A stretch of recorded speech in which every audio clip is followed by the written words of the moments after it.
Thank you and welcome to the meeting. And he's not here. So I'm going to be chairing the meeting today. And Mark may or may not join us. I'm getting the sense that I hope he's not ill, but he's not here. So we will move forward and kind of pick up where we left off last time. Let me remind you where we are and where we're moving forward to. Cameron did send out to you a revised version of the potential recommendations for our discussion based on what we discussed last time. Last time we only got through the first section, qualification and registration criteria. We did not talk about complaint resolution, training and recruitment, public awareness and education, advertising, and best practices nationwide. So we have this meeting today that was scheduled to be for 4 hours. I don't know if everyone can stay for 4 hours. It seems to me like we probably have 4 hours worth of work to do, but maybe not. Maybe the other sections will go much quicker than the first one did. If I don't know if Cameron, did folks let you know whether they had to leave early? Do we have a sense? And maybe I'll just open it up to folks. Are most folks available to stay until 2, or should we? Yeah. Okay. All right. Well, I will, but we'll keep going. And if folks, and Mairead is saying she can only be here an hour. I know that Barbara Cass was on earlier. She's turned off her screen right now. She can only be there an hour. And Jennifer can only participate for a bit. Let's see, for an hour as well. Okay. So, okay.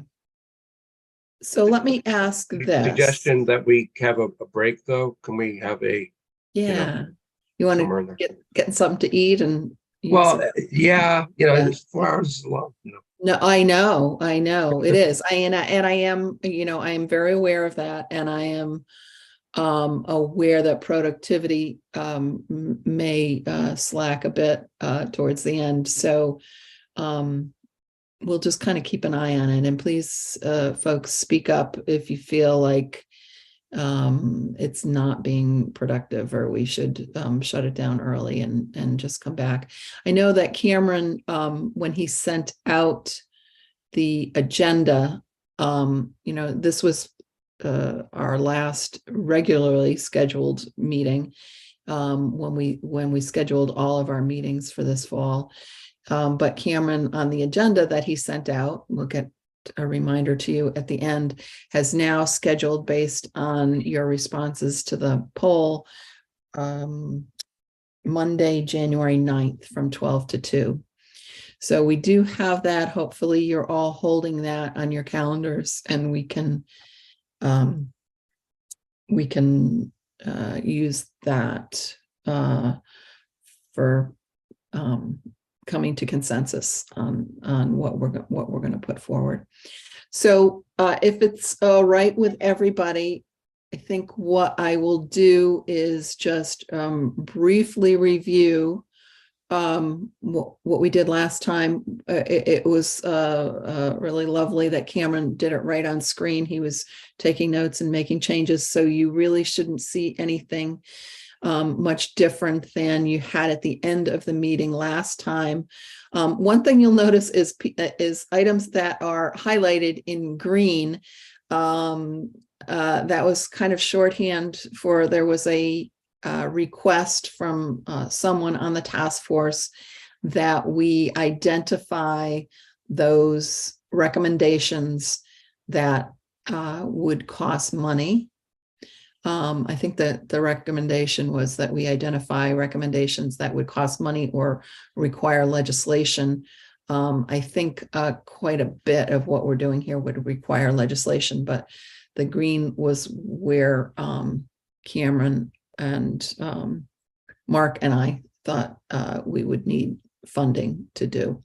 So, and maybe we're missing some things there. So please feel free to speak up as you like. But here's the first section that we got through.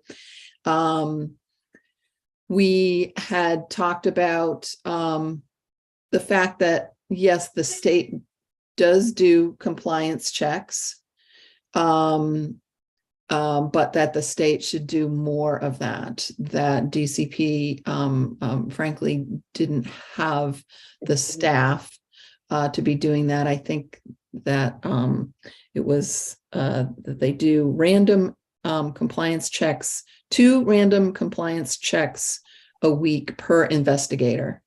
So in order to do more compliance checks, that would require more investigators.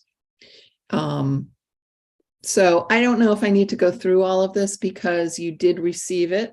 And maybe what I would do is just open up to anybody who would like to take issue with something that is here or revisit something. And I see Leslie has her hand up. Hi, I just want to, are you just on the first bullet or do you mean through? No, this whole first section here, if we could. I would just like to sort of clarify that DCP does not support renaming Homemaker companion agencies to non-medical home care. Yeah. We would support, I just want to be clear, because in the notes it says or service. And from DCP's perspective, it's either non-medical home service or the name should stay as it currently is, because adding the word care, we believe, adds more confusion as we're trying to eliminate confusion. So I just want to very clearly say that's DCP's position on that issue. That's all. Thanks. Yeah, and I do think that that was an area where there was not unanimous agreement. I see Mairead has her hand up on, did you want to address that, Mairead, or something else? Yes, I just have a question for Leslie. I wonder if it, as we've talked about where this is going to sit, what it is going to look like, is it, if it sits at DPC, that's where you would have a challenge with that terminology, or is it generally that you have a concern about that terminology? Because I think that that matters, because if it's not there, then maybe. DCP doesn't have an opinion on this if we're not regulating it. This is presuming we're still regulating it. Okay, thank you. I appreciate that. Tracy. Yeah, thank you, Ann. I'm sorry, I stepped away for 1 second and Leslie had made the recommendation. Leslie, could you repeat what you said? I did not recommend from DCP? I did not make a recommendation. I just clarified that DCP does not support renaming Homemaker and companion agencies to non-medical home care. We would support non-medical home services, but not non-medical home care. And I just wanted to make that very clear. I know the argument last meeting was that the home care is a term that is utilized throughout the country. And while that's the case, well, we understand that that's the case. In other states, home care is regulated by Department of Public Health. So we are unique in who's regulating HCAs, but I think it was structured this way for that very reason. And it's why the word care is nowhere in the HCA statutes now. So our position is that we would not support renaming HCAs to anything with the word care in it. That's all. I just was very clear about our position. That's all. I wasn't making any recommendations. Okay, thank you for that. I just missed it. So I think this is an area that everybody in the group is aware that we do fully support non-medical home care. We don't really support services even because we're out there providing most of the services as we're talking about are personal care attendance. That's at this point, that's what most of them are. There's still Homemaker and Companion and Live-In, yes, but it's care provided in the home. So I think that's really from our end. And then I guess it goes back to what Leslie had said, that if it's under the auspices of DCP, they can't support that, which I understand, makes sense.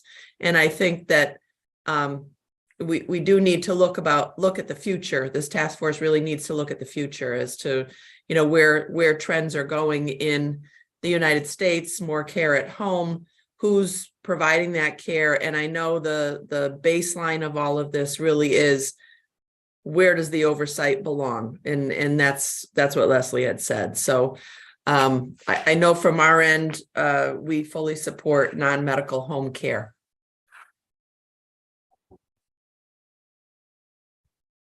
Okay, so Sheldon, and let me just say, Tracy, that I had said, and maybe you missed this, that it was pretty clear last time that DCP did not support that. I think they were the only entity or member of the task force that felt that way. It seemed to me anyway that everybody else on the task force was, as you are, in favor of changing the name to non-medical home care. But let's hear from Sheldon. Yeah, thanks. And I appreciate Marie asking the question and clarifying that, because that I've already said that I feel that there's enough information that suggests it does not belong with DCP anyway. So one objection is coming from the entity that doesn't have an opinion. If it goes elsewhere, it's kind of a moot point, just as a practical matter. In answer to Ann's sort of general invitation, if we had any other thoughts, I did have a concept question, which is, and this applies to both, there's two headings. One is enhanced stringency of registration process and enhanced state oversight of quality of services. And that is whether we should be requiring both. I may be hitting at the wrong place. Maybe I know. Sorry. The second bullet was require enhanced monitoring of caregivers by HCA. So there's two different levels here. There's the state agency monitoring the entity, and then there's the entity basically checking on its workers, right? Right. And one thing we don't have in here, and I'm just throwing it out for consideration, is any kind of random checking. We don't say, like, that there should be on some regular basis, there should be some auditing by the state agency of the entities. And we don't say, and this is, I know this it sounds like it's in the weeds, and I'm not even sure it's the right idea, but like, should the everybody agreed with that in that second bullet, that there should be, the HCA should be checking up on visiting clients, see what's going on.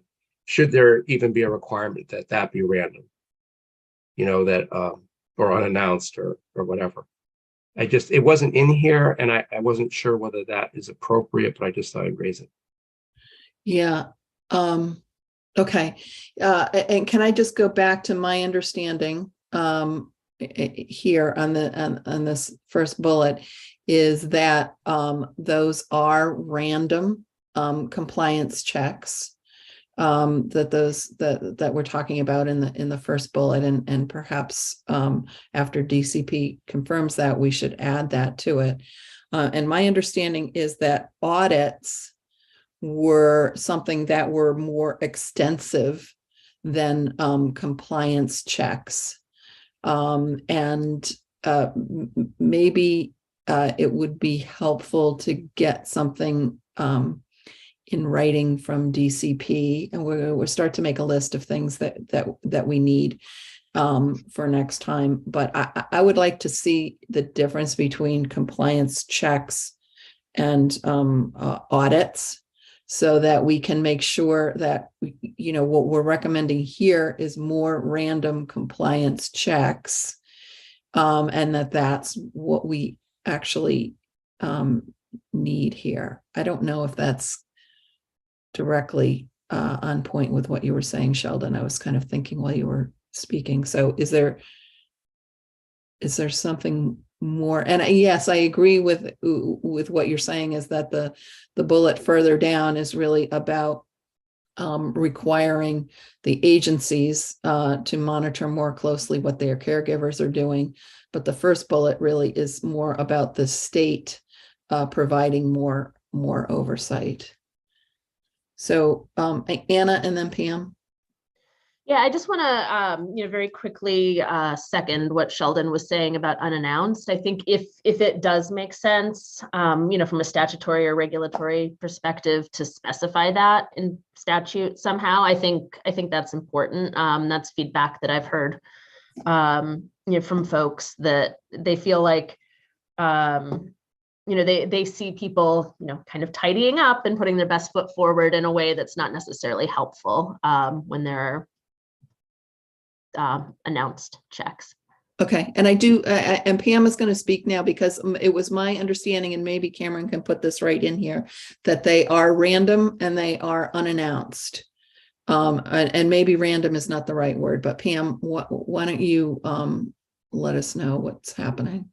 First, thank you. First, I would like to say that compliance checks and audits are one and the same. They're the same process. So it's whether or not they're announced or unannounced. And so we go in, announce, of course, we're going to let them know we're coming. We want to see these files. Unannounced, we walk in the door, cold call, we're here, please cooperate, let's look at your files. However, even though while we're there conducting an announced visit, we still pull files randomly. So it's not that they get to, set aside their pretty files for us. We start with that and we get a sense, because once you see a file, the contracts or the service agreements are always going to be the same. So you're going to see consistently the same error or something that's left out in all of the contracts. So we're going to go back and maybe look at a different year. So maybe they put out their most recent 2022 files, client files. We would like to see your 2016. So we're doing the same process as for the announced and unannounced visits. Okay, so maybe we could change that to state should provide more frequent compliance audits, frequent unannounced compliance audits. Does that make sense and get at what people are wanting? Unannounced, I don't know if random really helps us, but unannounced is really what folks wanted. Okay, Michael. Yeah, hi, thank you. I 100% totally agree that this should be a priority, because it is so important. But again, we can make so many recommendations, and I believe a lot of our recommendations can come to fruition. But then again, many simply won't, because they sound all great in theory, and this sounds great in theory, but it still all comes down to, again, the funding. And how could this be possible if the state, first and foremost, doesn't fund the industry more? Because the number of agencies are increasing by the week. So yes, this is without question super important. It would be wonderful, and I welcome it. But how in the world could they do it if they just don't have the manpower? Yeah, and as we noted earlier, those recommendations that are in green are going to require more resources. So we recognize that this one will require more resources. And maybe we want to change the word provide to conduct, because that's really what we're looking for them to do, is to conduct compliance audits. So Tracy? Yeah, thank you.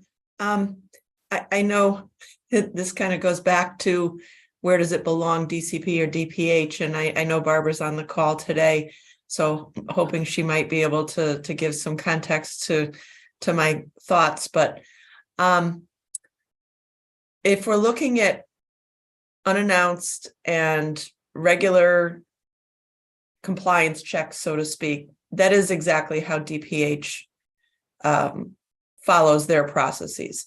We have regulations. We're to be compliant to those regulations, and we are to be, our licensure is to be checked on an every 2-year basis and 3 years for Medicare.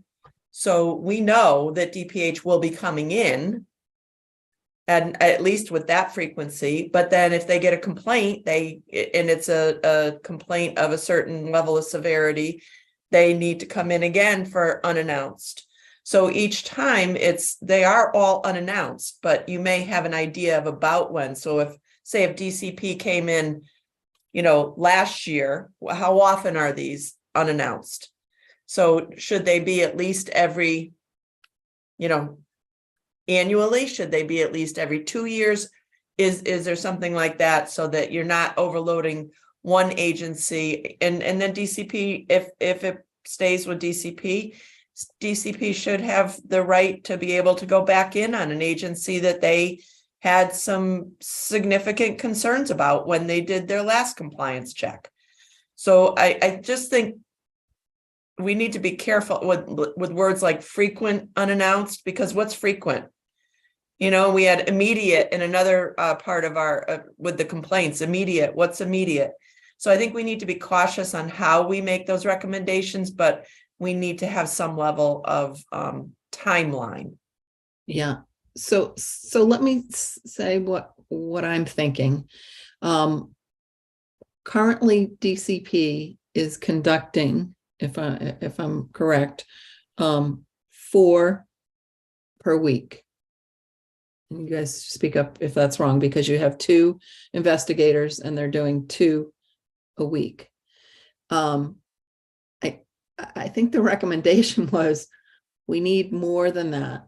The problem with specifying a certain amount, and I'm open to that if folks want to quantify what more frequent means, is it is all reliant on how much money the state agencies get in order to do that. And you can't require a certain amount if they're not getting additional resources in order to do that, because they just can't do it. And I know Barbara has joined us. I know Mairead, I'm going to turn it over to you, Mairead, to talk. And at some point, yes, I do want to turn to Barbara. She's only here for an hour.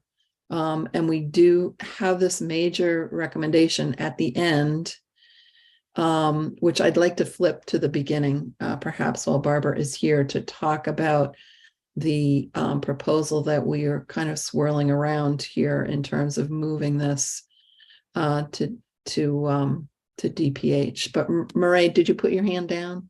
I did when you said that. I would say, is there a way we could do a window instead of saying every so many days? Like for the nursing homes or other settings, could we say twice within 18 months or something like that, where there's a window of time that allows for that flexibility, but there's also a level of accountability? I see that Leslie has her hand up, so she can speak to that, but just I guess I would have a concern of something going into statute.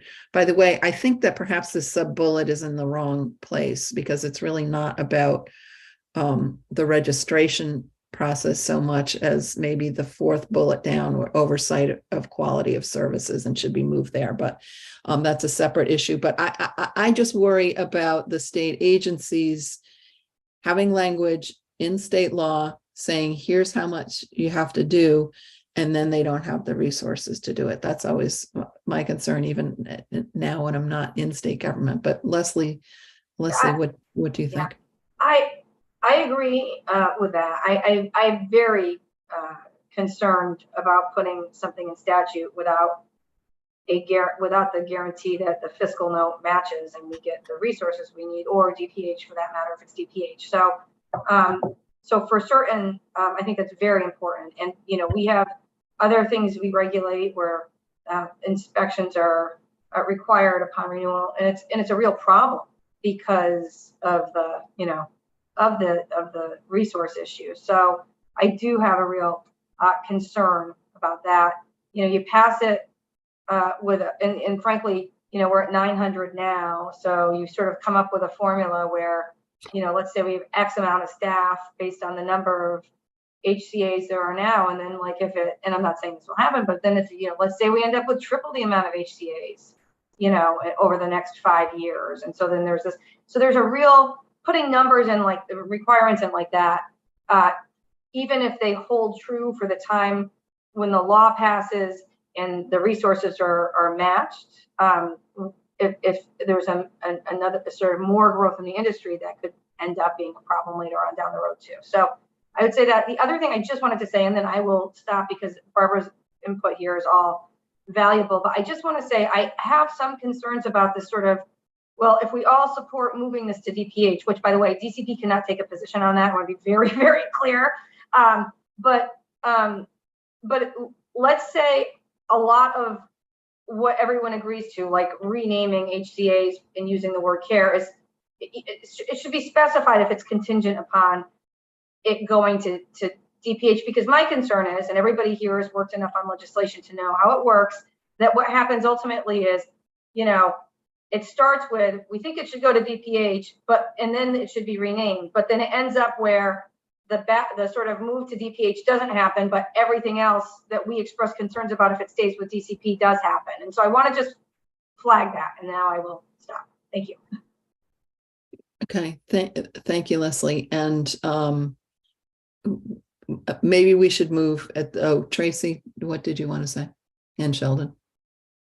I'm sorry, I was going to put it in the chat and I ended up raising my hand by mistake.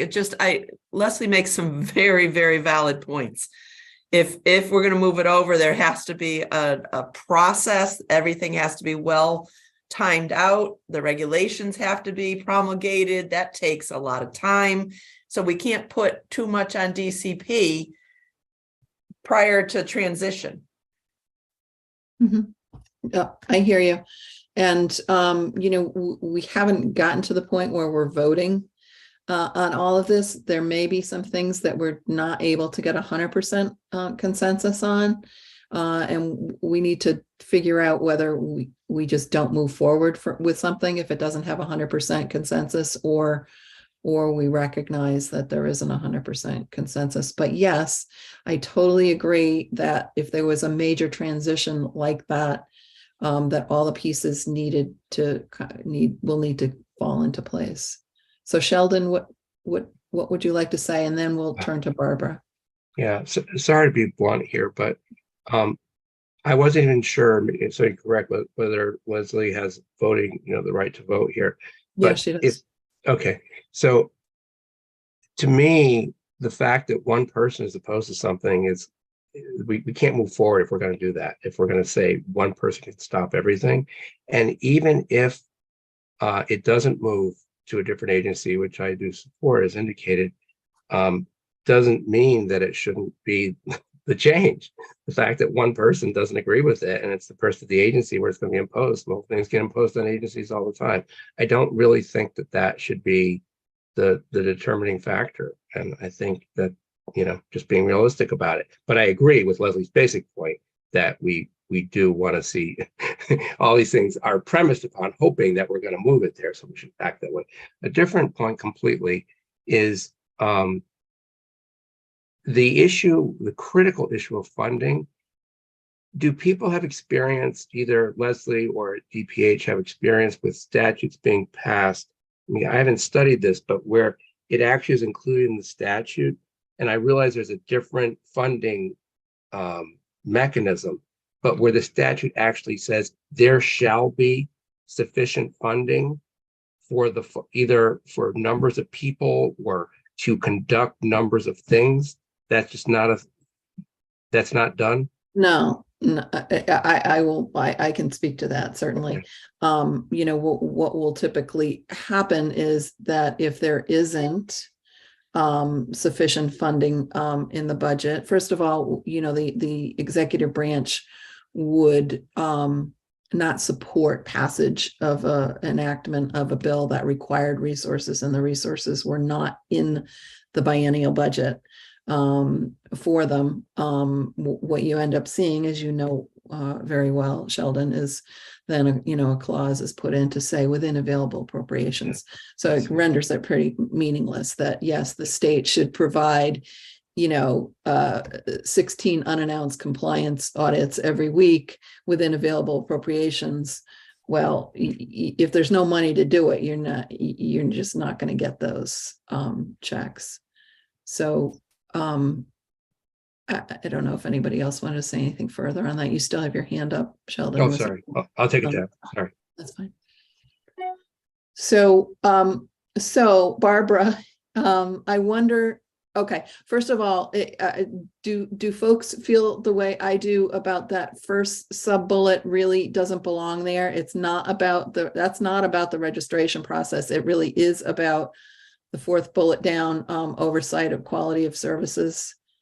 Is everybody okay if we move it to that? Because it is state oversight of the industry. Okay, nobody's objecting. Okay, let's move that down, and then maybe we can flip to the very end, since we have Barbara with us only for a bit longer, 25 minutes. If we could start our discussion of this major issue here, and I'm a little concerned, and I may cut off discussion at some point, because I do think that there are going to be strong feelings on both sides of this issue. But I think it would be helpful to hear from DPH first about this first bullet under best practices nationwide, talks about transferring the oversight of homemaker companion agencies to DPH. And let me just say that the reason this is on here, from my understanding, is that we have a kind of bifurcated state oversight of home care. Let's call it home care, but homemaker companions are in DCP, and everything else related to folks who are receiving care in the home is currently at DPH. And it seemed to perhaps be creating some confusion for residents of Connecticut, families and folks who are receiving these services, who's providing the oversight and what kind of oversight is it. And so this was put on the list for consideration, that it might make more sense holistically, and it might make more sense in terms of what we're seeing nationwide to have DPH pick up the oversight of all of the non-medical, whether they're services or care, as well as the health care that's provided at home. So Barbara, why don't you just weigh in while you're here about any considerations that we should be aware of from DPH's perspective. Thank you, Annie. Good morning, everyone. I think it's important to note that currently DPH would not be able to, with our existing resources, transition the Homemaker Companion Agency to DPH at this current time. We are currently dealing with a 40% plus vacancy rate in the facility licensing and investigation section. And while we are actively recruiting, I think it's important to really underscore that hiring and recruitment is a lengthy process. And then coupled with the training, when a new employee who is a surveyor, it could be a nurse consultant, it could be an allied health professional, but the training associated with that surveyor who does conduct inspections. And at DPH, we conduct inspections statutorily. That's the nomenclature that we use versus audits. It's a very comprehensive process. Training is very comprehensive. And it does take, the best case scenario in training a surveyor is about 6 months. Most of our surveyors don't even feel comfortable to be independent in the process until they reach the 9-month, 12-month mark. As Tracy has indicated, if the program did transition over to DPH, it would require us promulgating regulations. We would have to develop inspection protocols or survey protocols, as we refer to them. Also important to note that we've taken on new programs in the last 4 years that include some of our state-operated behavioral health facilities who are providing a very complex level of care. And we have transitioned through those and have really received minimal resources to support those additional programs. Homemaker companion agencies, as we've all heard during our meetings, is a non-medical model. And for the most part, with the exception of one program at DPH, all of our licensed entities, and it is upwards of 28 different credential types, 27 of those 28 are medical models. I did mention that we are and have reorganized our workflow and our throughput because of that vacancy rate. So with the existing resources, we are, and I will say it, we are currently challenged with completing our existing statutory workload. So taking on a new program would be very, very challenging for DPH at this point in time. And again, promulgating regulations, we all know on this call that it could take upwards of a year to get regs in place to do that. And that in and of itself is a very comprehensive process that requires program people in FLIS, but then it requires people or staff outside of FLIS. So those are resources that would have to be considered and expended as well, if we transition to DPH. So I will stop there. Just for context, though, I do want to give the group an idea or flavor as to what's involved in our inspection process at DPH.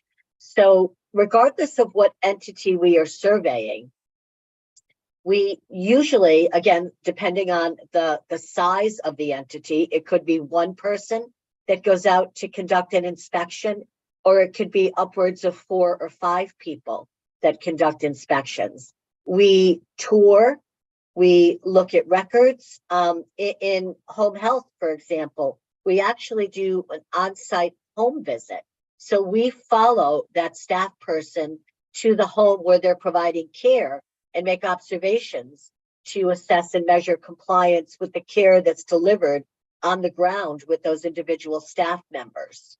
So the process is very comprehensive at DPH, and not suggesting that it's not comprehensive at DCP, but the process is a bit different. And as Tracy has suggested, we do upwards of 1,500 complaints a year across that sector. And we do prioritize or triage our complaint process at DPH. And it's triaged either as requiring a 2-day on-site, a 10-day on-site, 45-day on-site, or next survey visit. So that's a parallel process that we do at DPH that does keep us very, very busy at DPH. So, Ann, I will stop there. Okay, and I think no matter where this discussion goes, and what the group decides to recommend, perhaps there are some pieces of how DPH currently does their audits, surveys, I think you call them, that we might want to incorporate into what we're requiring in terms of oversight of the Homemaker companion agencies, in particular. And I do think that DCP already does look at records, but the on-site home visit to assess and measure compliance, I think might be a valuable addition. But let me, I had one question for you, and then I'll open it up to other discussion or questions for you.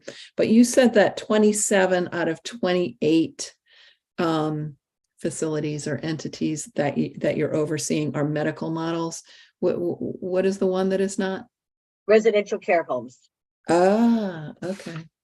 Interesting. And residential care homes they could potentially have a parallel medical component to them, because there is a medication certification administration process that we do look at. And there could be potentially in the RCH residential care home, home health agency services as well. So we could be Right. looking at two parallel processes when we're looking at RCHs. So that isn't even though it's a non-medical model, the process is such that it could take a day or 2 days to even conduct that inspection activity. Okay. Depending on the level of compliance that we may be seeing or level of non-compliance that we may be seeing. Okay.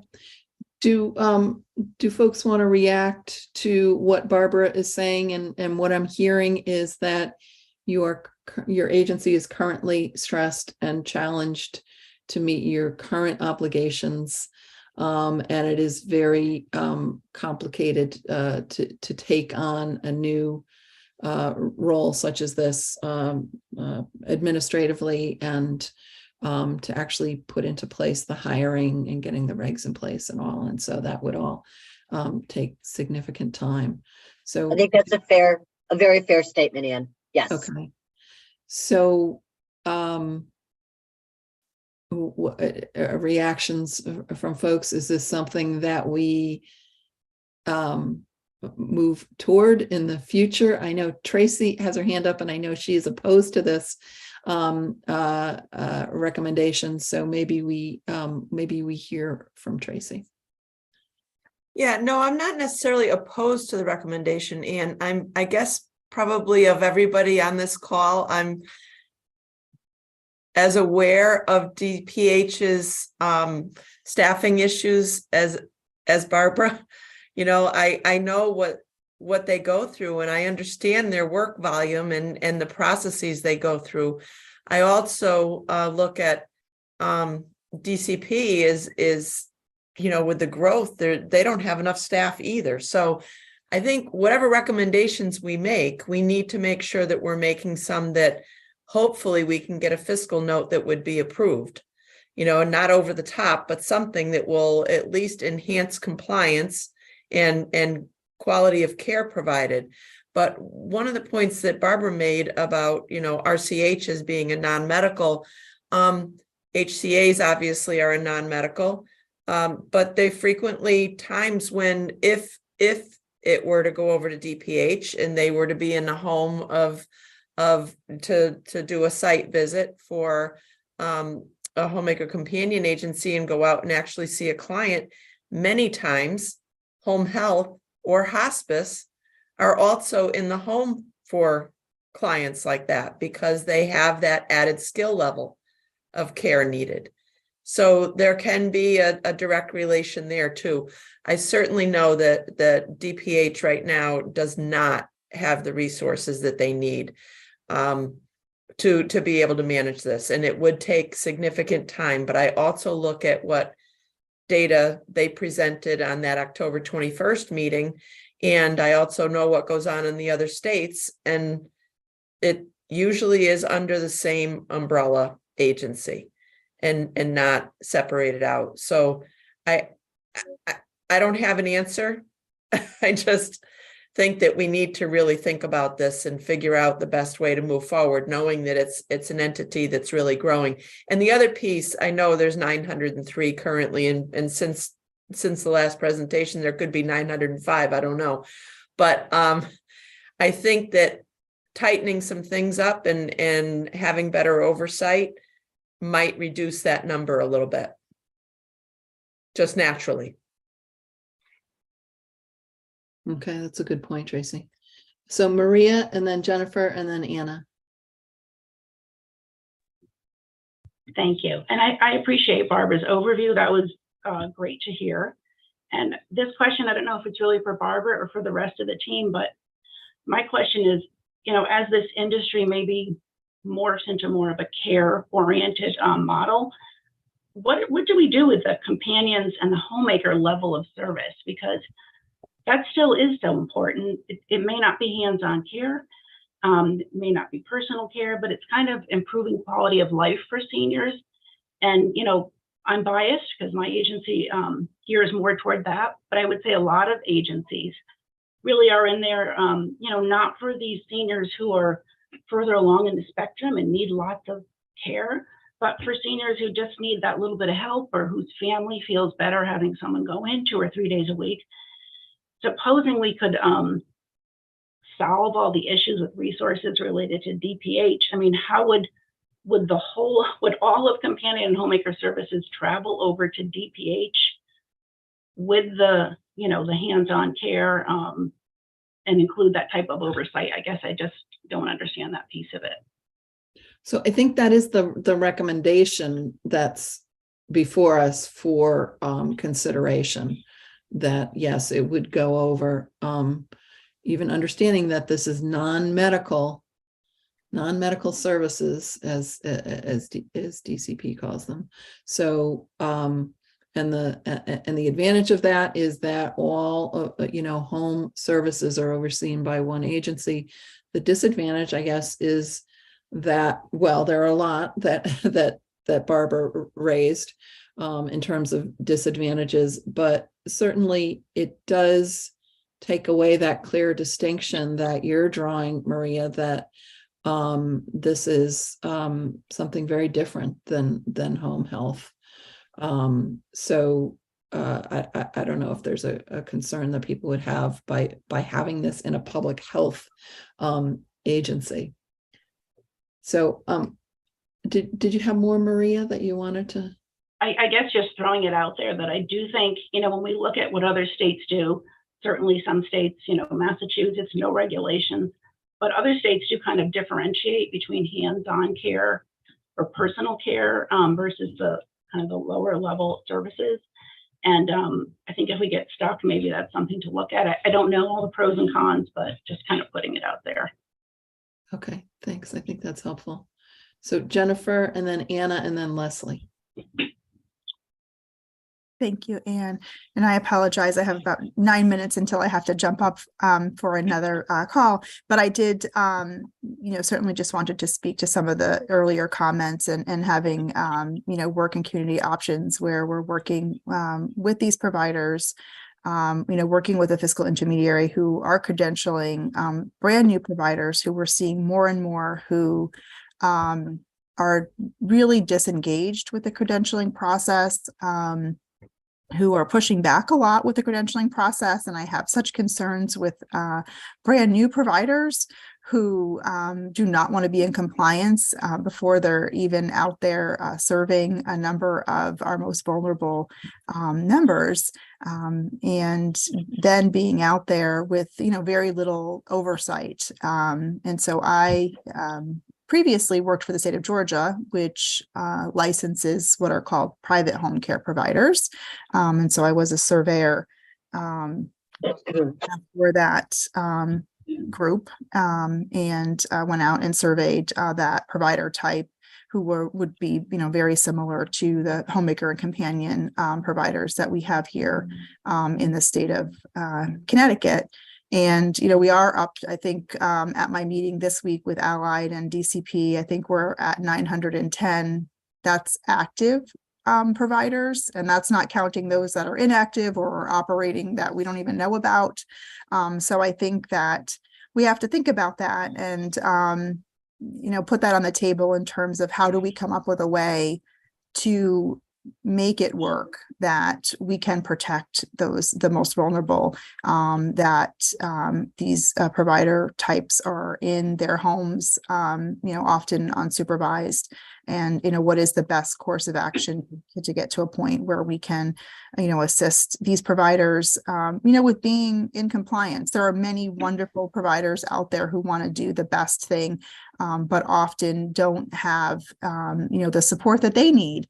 It's often, more mom and pop, quote unquote, type businesses that, are getting into this and don't necessarily have the support and education needed. And perhaps with the right support and compliance support could be much more successful. And it also might bring that number down because they would be held accountable, to more stringent oversight and regulation. Just my 2 cents. Thank you. Okay, thank you, Jennifer. And while we have you for the less than 9 minutes, I guess, that we have you, I wanted to kind of follow up a little bit on something that you're saying there that I was going to raise in a different context. But someone mentioned after the last meeting, should we be instituting a means to verify that the Homemaker companions are actually, at work through electronic visit verification. And I think that we do that for some Homemaker companions, but not all. And I'm wondering if that's something that you could speak to so the group understands,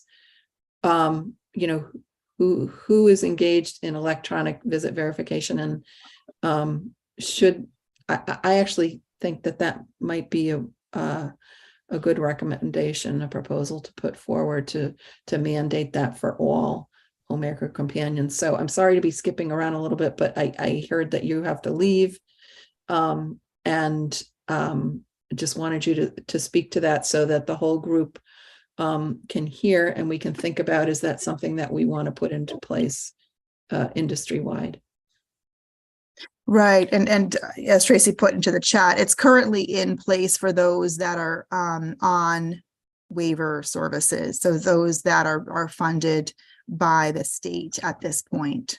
So anybody that's, privately paying, they're not, the agency is not required to use EVV. Okay.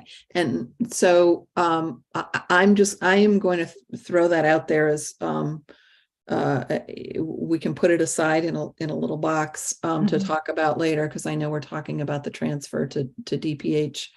But when we come back to oversight of quality of services or registration criteria, whatever you want to call it, that we think about mandating that for all Homemaker companion services. So Tracy is putting something else in the chat. Federal DOO. It's just that the federal and the Connecticut Department of Labor are hot on this issue right now. Just so you know, they've been very vocal about recognizing that EVV is not for all, and they need to have a way to ensure that employers are appropriately paying their employees, and that they're tracking it to be able to show proof of such. So there's no mandate for how you're going to do it, but if they were to come in and do an audit, they expect to see that an agency is able to support the time in, time out, break time, etc. Okay. I think on multi-levels. Okay. But I do think that has been a valuable tool to ensure payers in particular are paying for the services that are provided. Right, So, accountability. Yeah. So yeah, Anna, and then Leslie, and then Sheldon. Great, thanks. I think back to this bigger question of who provides the oversight. Is it DPH? Is it DCP? I think from the consumer perspective, when I talk to folks who are unhappy with a service that they've been provided, they're not necessarily saying, you know, I wish DCP or DPH had said something. They say, I want the state to act. Like, I think they expect a certain level of continuity across state agencies and a certain level of communication from one agency to another that I don't think a lot of people are experiencing. And, you know, from the consumer perspective, I think there are folks who might be working with some folks who are operating under the home health title, some folks who are operating under the Homemaker companion title. And to them, it's a person coming into their home to meet their needs. And they don't necessarily understand, you know, why a person operating under one job title would have been, you know, vetted or regulated differently than another.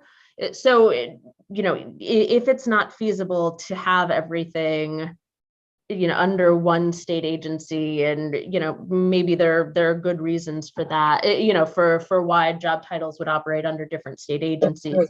But from that consumer perspective, how, I guess I keep coming back to this idea of like, how can we make this make sense to consumers? They want to know that no matter who they're hiring from, the person coming into their home who's going to have, you know, access to them physically, access to their possessions, access to things in their home, they want to know that that person is going to be safe. And again, there's so many good home care providers, you know, home health, home care companion, and I don't want to disparage any of that, but when things go wrong, people are very confused and upset when they don't feel like they can get a response, or when they hear from just as an example, I've heard anecdotally that somebody, you know, made a complaint to state agency A and said, you know, this person was operating under a particular job title. I have a concern with them. You know, I was abused in my home. I made the formal complaint, and I was told by agency A that they can't communicate to agency B, even though this home worker also operates under a different job title. Like, there has to be a way for consumers to feel like the state is one team. And, you know, maybe consumers can have that experience while different agencies have oversight of folks providing care in the home. And I hope I'm making sense. I really feel the frustration of consumers who feel like it's too easy for state entities to either point fingers at each other or to say, you know, we operate in one way and we can't provide, you know, a level of oversight or vetting, you know, because we're not this other state agency that does things differently. Like, I think, you know, the more we can focus on that consumer experience, I think I think that is our goal here. Okay, so can I just summarize what I'm hearing? Is that you think perhaps it might make sense for from the consumer perspective to have one state agency overseeing all of this, so that there isn't this confusion or different approaches or finger pointing. Or even having, you know, we talk sort of in other aspects of this work about the no wrong door approach. And I think that could there be no wrong door, you know, and maybe the home care ombudsman program is something that we should build up to help people get to that point. But people seem very confused about how to navigate across state agencies. And they're very confused about, you know, why there might be different standards for DCP and DPH. And even if there are two different agencies administering these, you know, again, perhaps I think, you know, AARP is sort of agnostic on who oversees what, but what we're not agnostic on is people need to feel safe regardless of who the overseer is of the service. And they need to feel like when they make a complaint, they're making it to the right person in the right way to get a response. And you know, that's at least where I'm hearing the frustration from the consumers right now, is they they're not feeling that. And Agreed. I'm just So- trying to, express that perspective. Yeah, okay. And I think we heard that pretty clearly in the public hearing. And I think it's, our job now to come up with concrete proposals to address that. So the one that we're talking about right now is transferring responsibility of all of the state oversight to DPH. And so what I'm hearing you say is maybe there are some other things that we could do, unspecified things that we could do that would help the situation. Is that correct? Yeah, and perhaps that's bulking up the ombudsman program. I'm just hearing sort of state agencies saying that these things are not impossible, that some of these recommendations aren't possible. And I don't want us to walk away from these recommendations saying, it's impossible to make a change, so let's throw our hands up in the air. I'm saying, perhaps if this recommendation comes off the table, we need to dig in elsewhere. Yep. And I think we address do those core. Yeah. And I do think we do have other recommendations, like beefing up the community ombudsman program, and a lot that's in this document. So maybe I'll move on to Leslie, and then Sheldon, and then Christy. I just wanted to comment on Maria's comment earlier, which I think, again, and I'm sorry to sound like a broken record, but goes to the heart of the issue here, and that is if it is that there are many HCAs that are not looking to sort of expand their scope. They're very, they have a very clear scope, and it sort of seems to follow our statutory interpretation of what HCAs have as a scope of practice. And so I just want to say, I thought that Maria's point is it really is at the heart of this. And I wanted to highlight that in terms of solutions and in where we go. I definitely think, and I've said this already, but there should be a set of recommendations. I think if everything's being moved to DPH or somewhere else or whatever, and then there should be sort of a set of recommendations if it's staying at DCP. That would be my recommendation with my limited voting ability, Sheldon. So I just think it's different. It's a whole different world of what solutions we come up with in one area versus the other. That's all.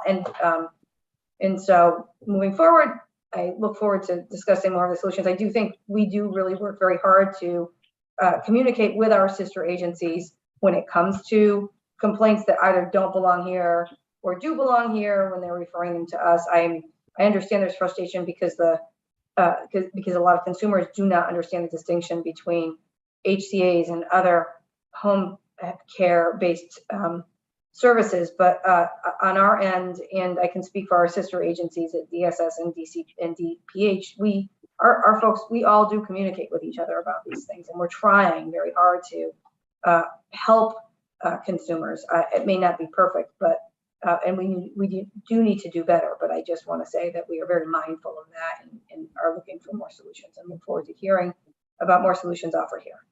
Thanks. Sorry, I'll stop.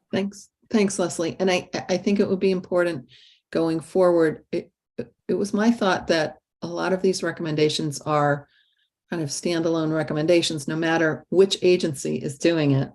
That, there should be, more auditing, there should be certain kind of training, advertising, all of those things are really notwithstanding what agency is doing it. So I think it would be helpful as we're going forward, if we're looking at recommendations and you feel that it should be a different recommendation based on what agency is doing it, just raise that and throw that in, because it was kind of my understanding that that most of the recommendations would work no matter what state agency is overseeing it. So if you can just keep us on track with that, that would be great. And so Sheldon and then Christy. Yeah, thanks. I guess Barbara is, I'm not sure she's still on, but that was really good to have that presentation. So thanks for organizing that. This is really the huge issue, right? Resources. I think, though, it might be helpful to understand, to analyze this in two ways and try to keep it separate. What is the best system for regulation, registration, complaint process? What's ideal? What would we like to see? And then, okay, yeah, but the resources. And because I think when you do that, it helps in the whole overall idea of what a recommendation should be. Because if we take out the second piece, yeah, but the resources, we're not going to have enough money, and just say, what do we want best? I did not hear anything from Barbara's presentation that said it shouldn't be here, right? Except for the fact that, 27 of 28 are healthcare as they define it, one is not. But other than that, there wasn't a reason it shouldn't be a DPH other than we don't have the resources. So then you say, well, okay, well, it doesn't sound like DPH has a reason other than money and resources not to have it there, but are there reasons not to have it there? And for this, I think it's useful to look what other states are doing. And from what I heard, I didn't do any research, but it sounds like pretty much all the other states have them in the same agency. That's one benefit. Second is the line drawing we talked about at the last meeting, or maybe 2 meetings ago. It's just really, really hard. I mean, I know we try to use the medical versus non-medical distinction, but then when we started talking about the details, it got all very confusing. So it's very confusing for us. Obviously, it's incredibly confusing for consumers. And as far as, Anna's obviously excellent description of the problem from the point of view of the consumer is all, they just need it. There are certainly cases where, at least from the testimony at the public hearing we had, there was that, you go there, no, you go there. And it really makes people crazy. And if they're already stressed out by the situation, you don't want that. So it seems, it's not that I'm not saying I want it to be a DPH. What I'm saying is I want it to be the same place. And so it's almost all already a DPH. So that's sort of like default. That's where I'm coming as to where it should be. I agree with Anna too, and I think most all of us agree about the more funding for the Ombuds program. But the Ombuds program isn't a regulatory entity. It's not going to be doing audits. It's not going to be doing, unannounced visits. That's just not the thing. So we really, we have to recognize that it has to be a regulatory agency. Or there's one agency already doing almost all of it. I think that that if it weren't for the resources issue, I can't speak for everybody. It sounds like most of us would agree with that. Now, the second big question, yes, but what about the money? What about the resources? And what I heard I'm sure what Barbara said is all true about the resources. And I've heard that too. And Tracy said it's true that, the resources are terrible right now. They're really, really understaffed at DPH to do really basic things they're already required to do. So it's a huge problem. And logically, right, don't load them up with anything else. However, we already heard from Leslie about how DCP is overwhelmed too. They can't keep up with their, so it's a problem no matter what. And I guess what I'm saying is, since it's a problem no matter what, and we're going to have to really, really emphasize the need for resources, shouldn't we go back to the first big question of, yeah, but what should it be? And then work from there and say, it should be this, but we recognize that there's already a shortage of resources over at DCP. So when we move it over to DPH, which is already under-resourced, we're going to have to do something about that. I don't know how we do that because, as Ann said, my brilliant idea for doing it in statute doesn't work. So, I'm not sure, what the answer is, but it does seem that we should keep the two issues separate to the extent we can, but really, really emphasize somehow the need for more resources. Okay, that's helpful. Thank you, Sheldon. And Christy? Thank you so much. I actually agree with everyone who's spoken. And Barbara, thank you again for your presentation. I really just want to echo strongly Anna's presentation around the consumer experience, because when families will call us for services, just to go through the explanation around medical versus non-medical versus some agencies we may suggest that they visit, they just want to know that their loved one's going to be cared for, right? That their loved one has a trained caregiver who's going to follow up and provide that quality of care. So I do feel very strongly that DPH is, and having it in one agency is better, because I think it's streamlined. And again, I think, and this was mentioned in the last call, I think we need to focus on recommendations and not get bogged down in the potential resource issue, because we know that that's going to be the case for any of these recommendations that we have that are going to have a fiscal note. So I think we just sort of keep going and come to some consensus about what we think the best solution would be, and then just move along, because the resources will be allocated at some point in time. And that's, that's not our job necessarily to allocate the resources. I think from the consumer's perspective, it would make a lot more sense to have one agency have oversight. And I do feel DPH would be the agency, provided they're resourced. Thank you. Okay. Thank you, Christy. And I agree with what you're saying. So I don't see any other hands up at this point. And what I'm thinking we should do is leave this as a recommendation. I'm not hearing anybody vehemently saying this is wrong, but perhaps, part of the way we have it worded here is that DCP and DPH would develop a transition plan, and maybe as part of that resources, identifying, preparing a fiscal, analysis of necessary resources would be part of that.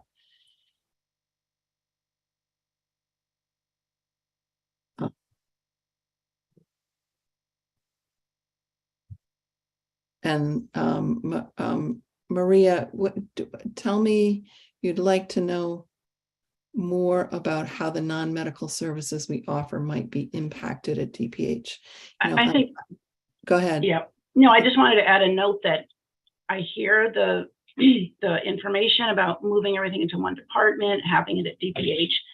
But I mean, before I could support that, I would really want to know, how does that change the rest of the industry that's non-medical? I mean, there's so much we do, and everything we do is non-medical. So I understand that in some cases it transitions into a medical situation for seniors and they have lots of other care needs, but it doesn't always happen. And so DPH sounds like the organization you need when there are medical services being provided, right? All that oversight, the spot checks, the, stopping in at clients' homes, and it all sounds wonderful, but it just seems like so much overkill on the flip side for some of just the light companion services we're doing. I'm not saying it's the wrong decision. I just think I would love to know more about how the companion and homemaker non-medical services gets impacted if DCP has oversight, DPH has oversight. So, and I don't think we can answer that today, but I think it's something we should look into. Okay. And, maybe that's something that we would look to DPH. I know Barbara had to leave, but look to DPH to fill us in a little bit about. And honestly, perhaps some of this are things that we can't foresee. But certainly they have experience, as she mentioned, with residential care homes, which are non-medical. Even though they're called care, they have care in the title. They are a non-medical, non-healthcare kind of service that is provided. And maybe there's a little bit more information that Barbara could, or DPH could provide to us about that service and how and why that's overseen by DPH, and whether there's any parallels there. That would be helpful. That really would be helpful. Yeah. Okay. So perhaps Cameron can make note of that, and we can reach out to Barbara for that. And just one quick point is that I keep hearing about all these new agencies that are forming throughout the state, and certainly must be regional because it's typical for a lot of agencies, I would say in the southern part of the state at least, or in southeastern, to have a wait list, because we're still trying to, there's a national caregiver shortage, there's a national employee shortage these days. So from my perspective, seniors need these services and can't quite always get them as quickly as they'd like to.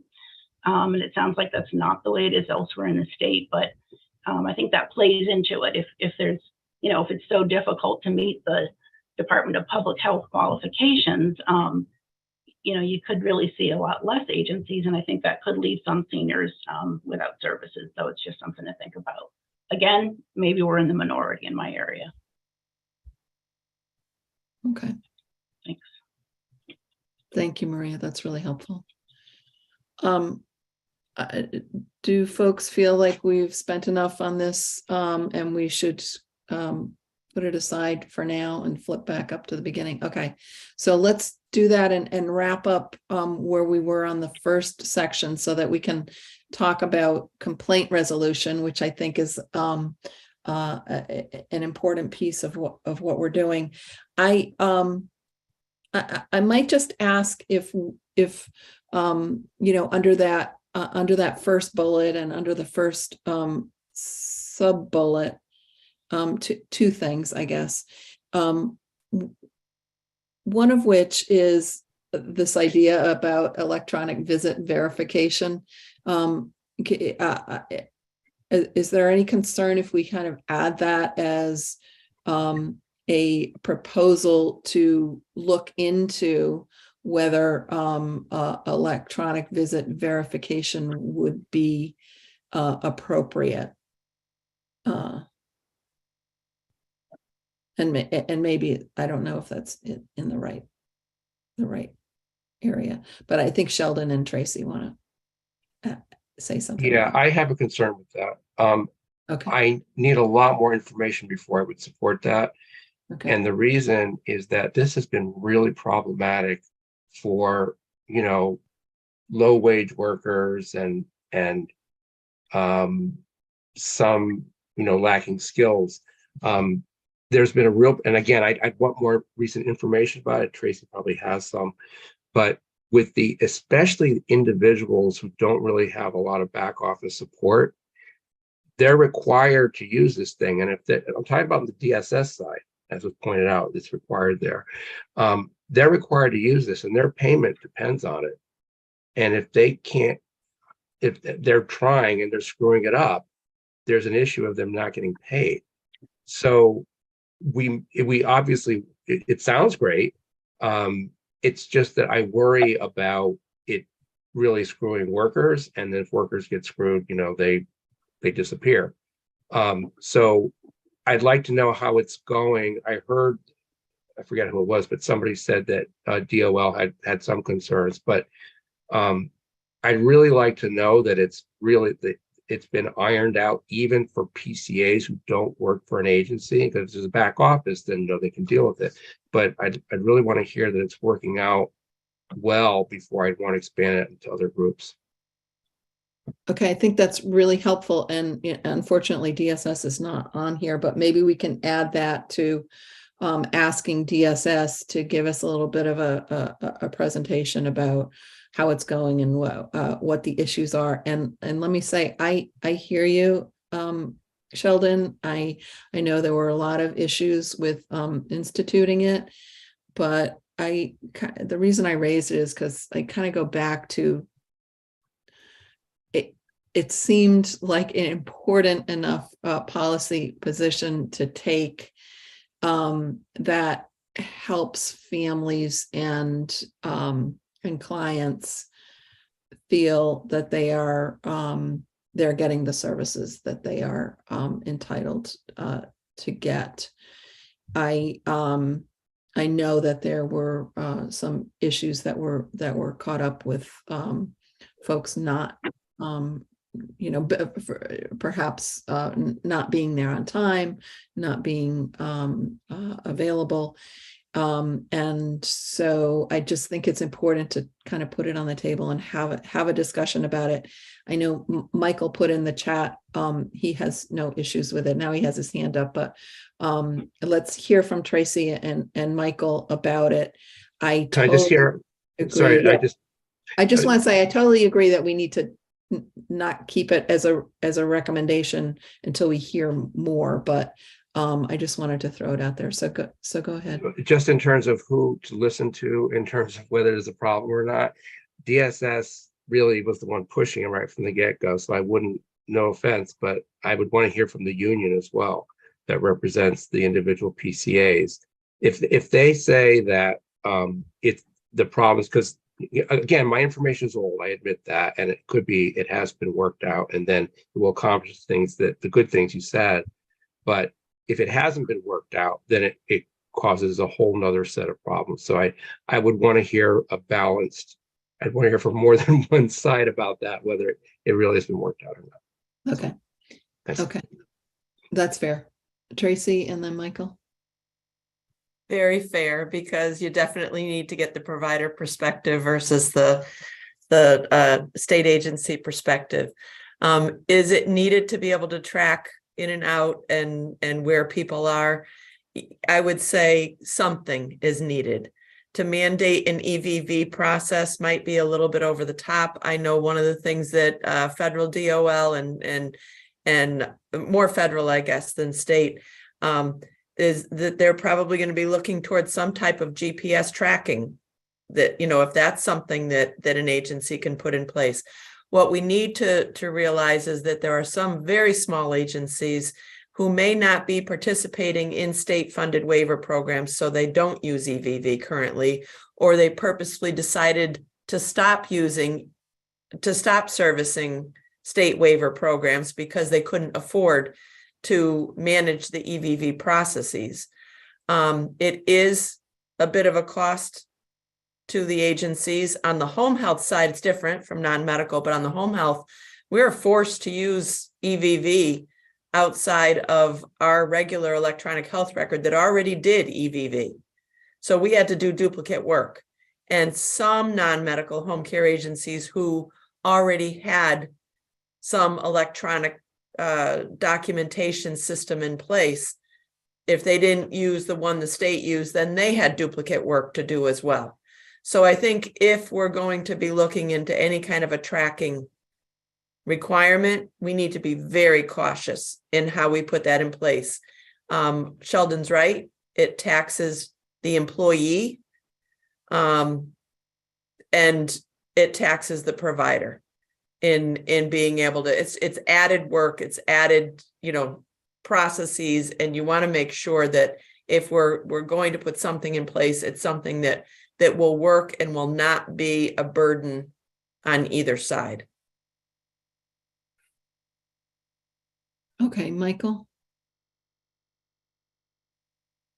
Thank you. I wrote down a few things that I would believe would help the legitimacy and the credibility of our industry, and one of which is what we're talking about, that all home care agencies, and it's hard for me to believe that they don't well have it, I'm sure many don't, is that all agencies must be required to utilize electronic software with EVV and such as WellSky, and this would include billing, scheduling, check-ins, etc. And I really think that it should be mandated. And what happens is we've had no issues at all. At times, what happens is the caregiver goes to the client's home, they're supposed to call from their phone, and then they check in and check out at the end of the day from their phone. So at times there are some problems because, believe it or not, the clients don't want the caregivers use phones. I don't know why, but so they'll call in using their cell phone. There are other times where caregiver forgets or so on and so forth, but we have a great core of caregivers, so we'll call in and we'll check them in. There's never ever an issue as far as payment goes, as long as their reason is appropriate. And the other thing is that touched upon, and I made a couple of phone calls because I was very interested as far as the GPS tracking and making sure that our caregivers are where they're supposed to be, especially with people, clients with dementia. And I had a Zoom call with one gentleman whose company does GPS tracking, an hour-long Zoom call. Another gentleman was on the line. And from what I got out of it, I really, first of all, don't think it's feasible, but I really don't think it's possible for numerous reasons. It would be more so geofencing that we would be looking into, and that would be more focused on the home they're in, because GPS tracking, they could kind of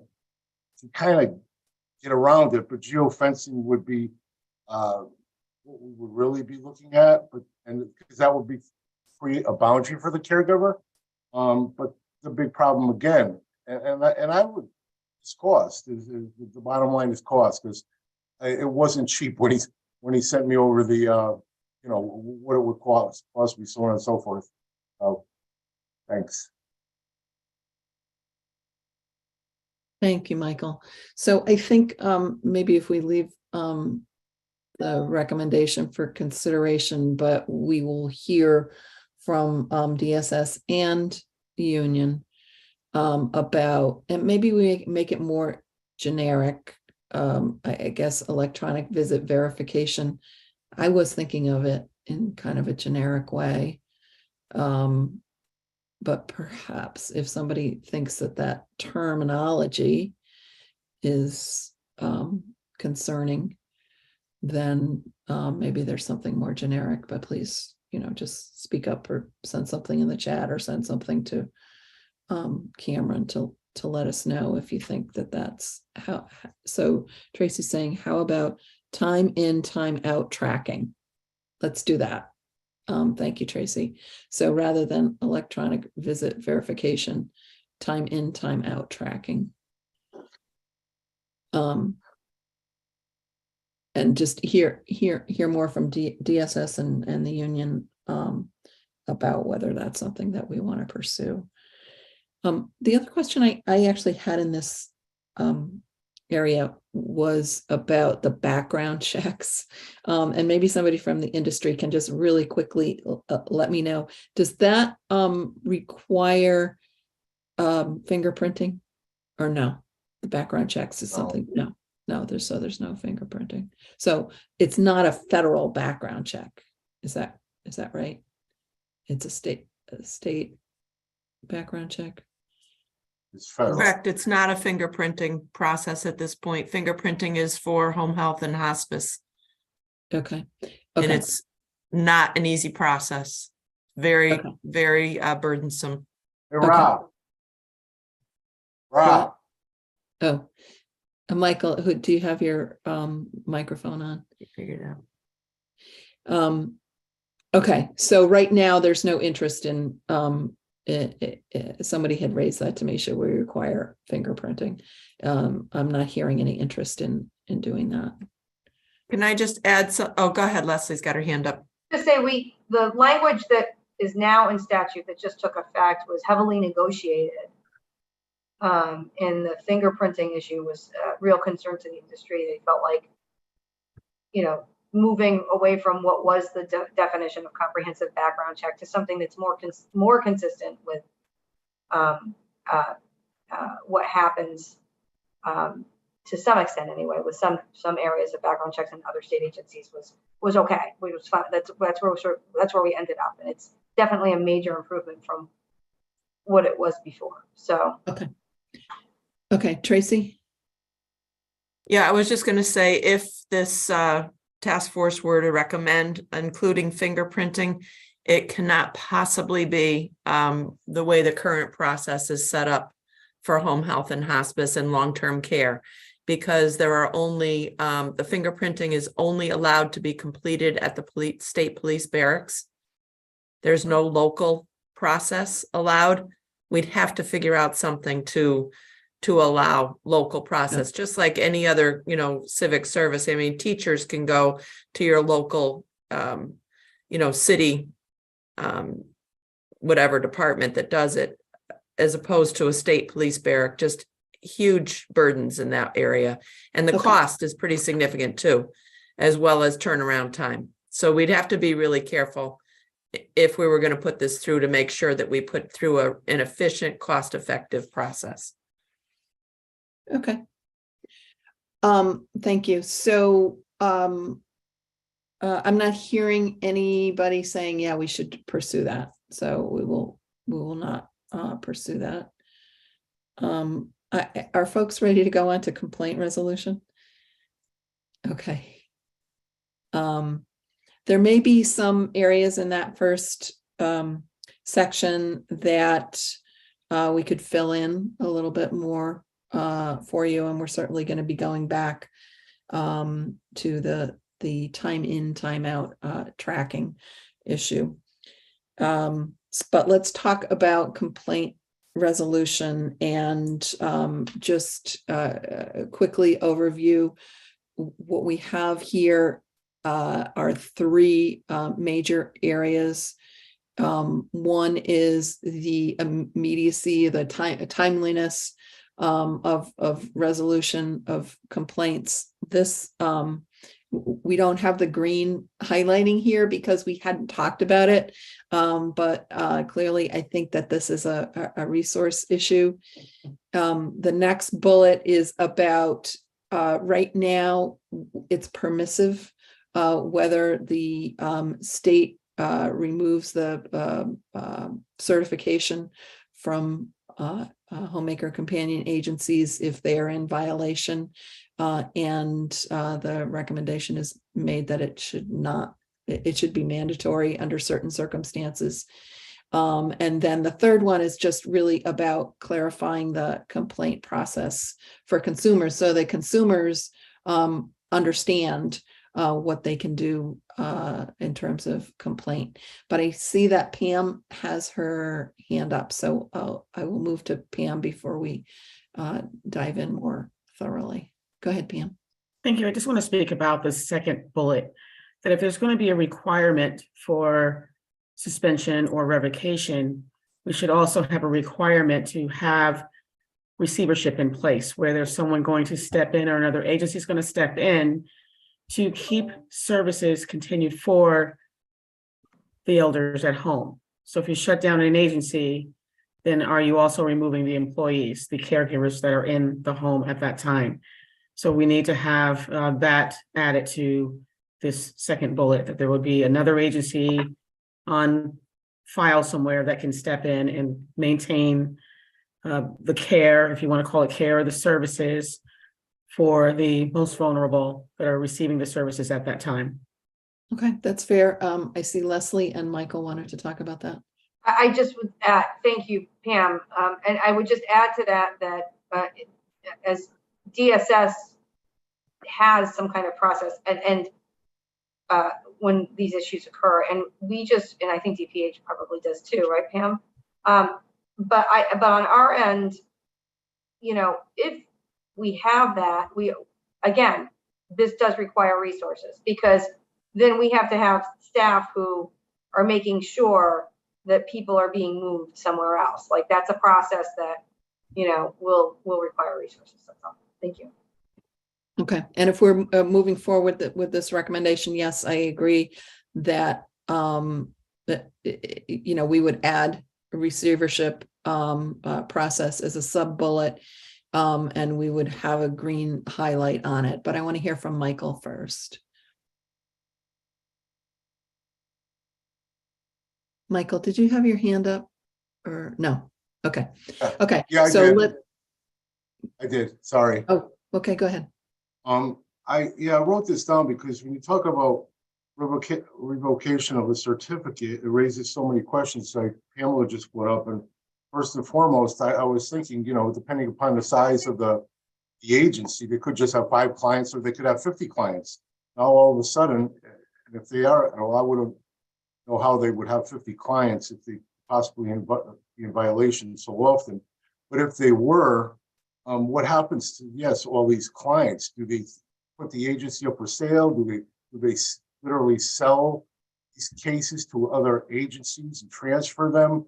There would be so many issues arising. And so I don't think it would be possible. I would think somehow, some way, to punish them in other ways, such as perhaps if we did a more comprehensive go-to website, that these agencies would be flagged on the website, could be one solution, or the BB Better Business Bureau notified, or maybe fined a little bit more. But that in itself, I think, might hurt without question if it came to that. I mean, if they were very neglectful violations, I understand, but what happens to the 50, 40, 30, 20 clients that they would have on their roster when they decide to eliminate their license? Okay, so I think that's a good question, and maybe there's someone from DSS or DPH, neither of whom are on the call, that could talk about the receivership. But let me just say from my perspective that that I think that there are certain lines that, if crossed, the state has an obligation to say, no, you cannot continue to be in business. And I don't want to say what that line is or is not. And then I'm not sure that, just flagging something on a website or having the Better Business Bureau say, that this is a bad agency. I think that we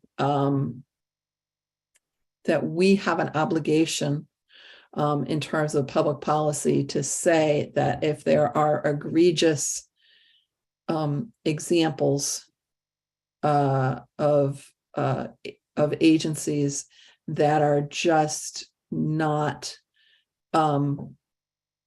providing service or are continuing to provide abusive or bad service, that the state needs to step in. And right now we do have it as permissive. And so I guess the question is, do we feel as a group, and what I'm hearing from you, Michael, is that you're not necessarily on board with this, but to say that there are some standards below which, if you fall, you can't continue to call yourself a homemaker companion agency, and you continue to serve clients in this state. So I see that Leslie and Tracy have their hands up. I think Leslie may have just left hers up. So maybe I'll move to Tracy to see what your thoughts are, and we can circle back, Michael, if you have more that you want to add on that question. So Tracy. Yeah, thank you. I think Barbara probably left, so I don't want to speak on behalf of DPH, but I can speak from experience of how DPH has managed such situations. And in my time with the association, which is going to be 12 years next month, and then as a provider prior, I'm only aware of DPH actually closing down, I think, 2 home health agencies. But they've followed very specific processes, so it could be something for us to look into. It's not a one and done. It's perhaps DCP, if it's under their auspices, they go in, they have certain findings. The agency is allowed to put a plan of correction in place, and then go back, see if they've done it. If they haven't done it, then continued, down the step of, it's I don't want to say 3 strikes and you're out, but have a set process to give opportunity to rectify and prove that they're doing that. And then if they're not, then a process for closing. And I do agree wholeheartedly, it's very difficult to have to close down an agency that has, a number of clients, a number of staff, all those pieces that it impacts. But DPH, when they've done it, have worked very closely with all the other agencies to, try to find agencies to take on those staff and clients. So it's not an easy thing. We don't want to look at this lightly at all, but I don't think it should be automatic as soon as you walk in, close them down. But unless it's something that egregious that there's no looking back. But I think, an opportunity to rectify first. But again, we need staff to do that. All the pieces that we've already highlighted. And I don't think that's a medical versus non-medical. I think that that's we're providing service to vulnerable clients in the community. So we need to have some steps in place to ensure quality. Michael, was there any more that you wanted to say on that, given what Tracy is? No, I agree with Tracy 100%. Okay. Okay. So, so I guess the question is, should we leave this major bullet here and add that, that we would need a process such as Tracy is suggesting, that the process would be that there would be findings, a plan of correction, a process established for under the circumstances in which a revocation of certification is to be approached, and that receivership should be part of the process, and we need to hear more about receivership from DPH. Am I getting that? And but please, anybody speak up who can say this more artfully or wants to disagree. Sheldon? I don't disagree. I just wanted to, I think Pam said this before, that DSS actually has really detailed process.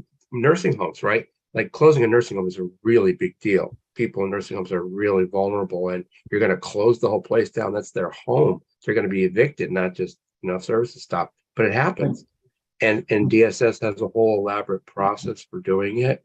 So the wheel does not have to be reinvented here. So I'm trying to say, there's several models we could take from. Okay, and maybe Cameron, we can just note that we would review DSS and DPH receivership models.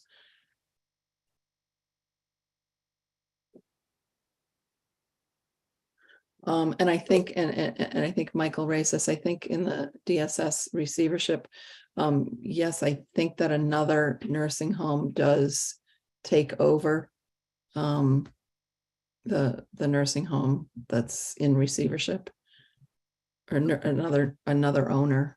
No. Okay. It could be, but the other way is that people are moved. And so it's a whole elaborate process of setting that up in place. That we've had clients who were caught in that, and it's tough, but because, as I said, they're losing their homes, not just the services, but that's what happens. So they get distributed to different places. Okay. Okay. So what else do folks want to say about this whole area of complaint resolution? Did you want to discuss further the idea that I think we're all in agreement that complaints should receive a timely resolution? I don't know about immediate response. I know that DCP said, "Oh, what is that? What is immediate?" But certainly a timely resolution. Tracy, did you want to stay on revoking certification, or? Yeah, just your comment that you just made is exactly what I was thinking. I think we need to be cautious on using terms like immediate and timely when they're not defined, especially knowing that immediate, if it means within 24 hours, might be difficult. The other piece to bring forward, and maybe Leslie or Pamela can clarify on this. I just recalled during the DCP presentation that a complaint must be filed. I can't remember if it's just online or via email, on paper. I can't remember what it is, but it seemed as though it might potentially be a little burdensome to the client or their family. Is how that process is managed maybe we need to just try to make sure that that's an efficient and doable process for the client family in case, you know, and then the tracking piece on the other side before we can actually put in place to say, you know, immediate and timely and all those pieces. Okay, so, and I apologize if I'm missing what you're saying. Are you recommending some specific change here that we could make? I just remember it ringing a bell in my head saying it doesn't sound like it's the most efficient way to send in a complaint. I mean, usually you can do a 1-800 number, you can email, you can, you know, snail mail, you can fax, you can any way. And it seemed as though it was just a one-way process, if I remember correctly. Just want to make sure that we're giving receivers of the care at home an adequate opportunity to file their complaints in an efficient way. Leslie, did you want to respond to Yeah, that? no, we accept complaints in all forms. I think that maybe the misunderstanding is we do accept them electronically, and there's a process through our you know, there's an electronic process to file complaints, but it's by no means the only way we accept complaints. I accept complaints. You know, state legislators send me something, I forward it over and that's accepted as a complaint. We accept complaints over the phone as well. So we work with complainants based on the, you know, what abilities they have to file complaints. Thank you. I must have misunderstood. Okay. Okay, so is there anything in this whole section that folks want to flag, change, add to, discuss further?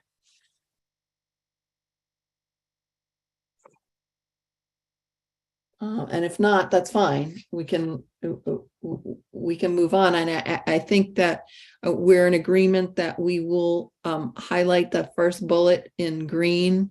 Maybe we can just go ahead and yeah, that's fine. It's really the whole thing. Yeah.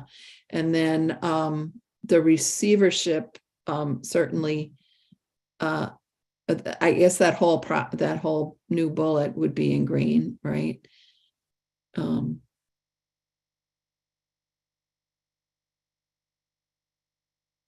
Anything else that we need to discuss here? And oh, Sheldon, go ahead. It's in the category of complaint, but it's not here. And that is, you know, one of the things that we had asked of DCP was to produce data on the complaints, and it was, and I do very much appreciate Leslie and Pam, whoever put that together, some information on that. It might be helpful, and I don't know if this exists already, for example, in DPH land, to have some kind of reporting to, I don't know who, maybe to the, you know, committees of cognizance on status of complaints, you know, like an annual report or something like that, that says, you know, as of now, we've got so many complaints. The average time that complaints has been pending is, and I know that DCP doesn't have the resources to do that right now. So this is all premised upon we always say the footnote, yes, but there has to be the adequate resources. So I'm saying that, but just something like that.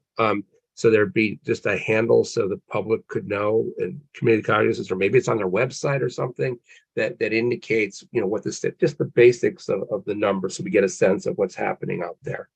Is that a reasonable suggestion? I'll ask DCP to respond to that. And also, maybe Cameron, we can just make a note of follow-up. Is there anything that DPH does currently that might be analogous? I don't know whether they report on their complaint process resolution or not, but I think that would be a good question for us to ask. You don't have to put it on this document, just maybe if we have like a list of follow-up items that we're going to do. So your hand's still up, Sheldon, Oh, is there sorry. more? No. No, sorry. I keep forgetting to do that. Fix that. Does DPH, does DCP want to say anything in that regard? I mean, I think it's fairly obvious that, yeah, within your existing resources, that's not something that you can do beyond the resource issue. Is that something that you have any concern about that we should know about before we? No, no Okay, concern. okay, great. Okay, so then maybe we should add it as a, do we add it here? I guess maybe here as a new bullet. And it would be, you know, report as a new, yeah, not under that though, just like a brand new bullet.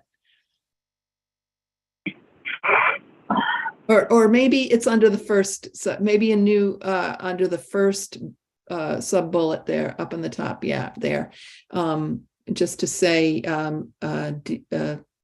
DCP at this point should report to committees on cognizance on timeliness, on resolution of complaints. And DCP can give us language if that doesn't work. And somebody's on the phone. I'm wondering if that's Barbara. And it is me. Can you hear me? Yeah. So I just did, and I tried to, I did transition to my phone on my way to the meeting, but I just wanted to make two, what I think are critically important points. And one of them is related to the receiver and a enforcement toolbox. I think it's important wherever this lands that there be recommendations, that there be a robust enforcement toolbox. And in regard to the concerns with the receiver, as Sheldon had noted, we don't use that option often, but when we do use it, it's because we've identified something very significant that's going to impact quality and safety and is an immediate threat to the individuals or the beneficiaries for that entity. So it is critically important to have that in wherever this lands. And when there is a receiver in place, it's always a very thoughtful approach as to what the implications are going to be. In some cases, the receiver is just there to stabilize what's happening and shore up systems that may have been failing. But there may be situations, and we have seen this in nursing homes, where we've had a receiver come in and 2 weeks later, they've identified that despite all of these efforts, we cannot make this facility safe for these beneficiaries, and an evacuation is necessary. And then the second point I wanted to make, and I'm sorry, I was chomping at the bit, so Cameron, thank you for seeing my email. Currently our process at DPH regarding complaints is a systematic approach to how we assess and approach complaints. Every complaint that we receive is important to us. But I think I mentioned earlier that we receive about 1,500 complaints a year. So it's critically important that we have the system we have in place to manage that throughput. So when the complaint is reviewed, the allegation is reviewed as to any immediate threats that there may be to the environment. And that would result in a rapid, at the latest, a 2-day on-site. And then we have a 10-day on-site and then 45 days. And that's been critically important in managing care and delivery in whatever entity that we are reviewing the complaint for. So that's been a tool that we use at DPH, again, to manage the urgency of the allegation, acknowledging that every complaint is important. Okay. So I'll stop there, Ann. Thank you. Thanks for letting me pipe in. Okay, yeah, thank you. And I think that's really helpful. And maybe I know Cameron wants to finish up this recommendation about the report. So let me just say something in response to that, because he did direct message me that DCP should report to committees on cognizance regarding resolution of complaints. And then we can fill that in, DCP can fill in the language that they want. And then in response to what Barbara just said, if we go down to that new recommendation about the process, establishing a process, I liked what you said about a robust enforcement process. So if we can just put robust enforcement in ahead of process. And if there are any other specifics, Barbara, that you think should be noted there, please just get to us and we can put those in. And Thank you. Sheldon is suggesting, and I think Sheldon is right, that for now with our recommendations, rather than saying DCP in that new one, we should say the state agency. So we're kind of vague on that. Okay, anything more on those two, or anything in this whole area of complaint resolution? And Barbara, please do get back to us if there are specific changes that you suggest with regard to that new bullet, and we'd be happy to make that before it goes further. Okay. Thank you. And I'll mute myself now, Ann, so you don't hear the peripheral driving chatter. That's fine. Thank you. We appreciate you weighing in from afar. Thank you. Okay, if there's nothing else on complaint resolution, I know that Sheldon had mentioned we should take a break, and it is noon. Would folks want, before we go on to training and public awareness and whatever is after that, advertising, should we take 15 minutes? Is that too long? Is that too short? Anna's nodding her head with a thumbs up. Okay, let's take 15 minutes and come back at 12:15, and we still have 3 sections that we need to go through in less than 2 hours, but I think we can do it. We moved through this one fairly quickly, so that was good. And we'll reconvene at 12:15 and go through the last 3. Okay, great. Thank you all, and we'll see you in 15 minutes.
Okay.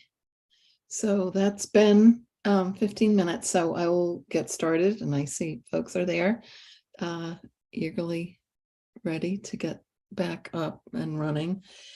Actually, one thing I wanted to just go back to in the complaint resolution process, I'm being told that something that's a recommendation that's in there is already existing requirement, and so maybe we take it out, and that would be under the third bullet, the first sub bullet. Every homemaker companion agency contract should provide clear and detailed information regarding how to file a complaint.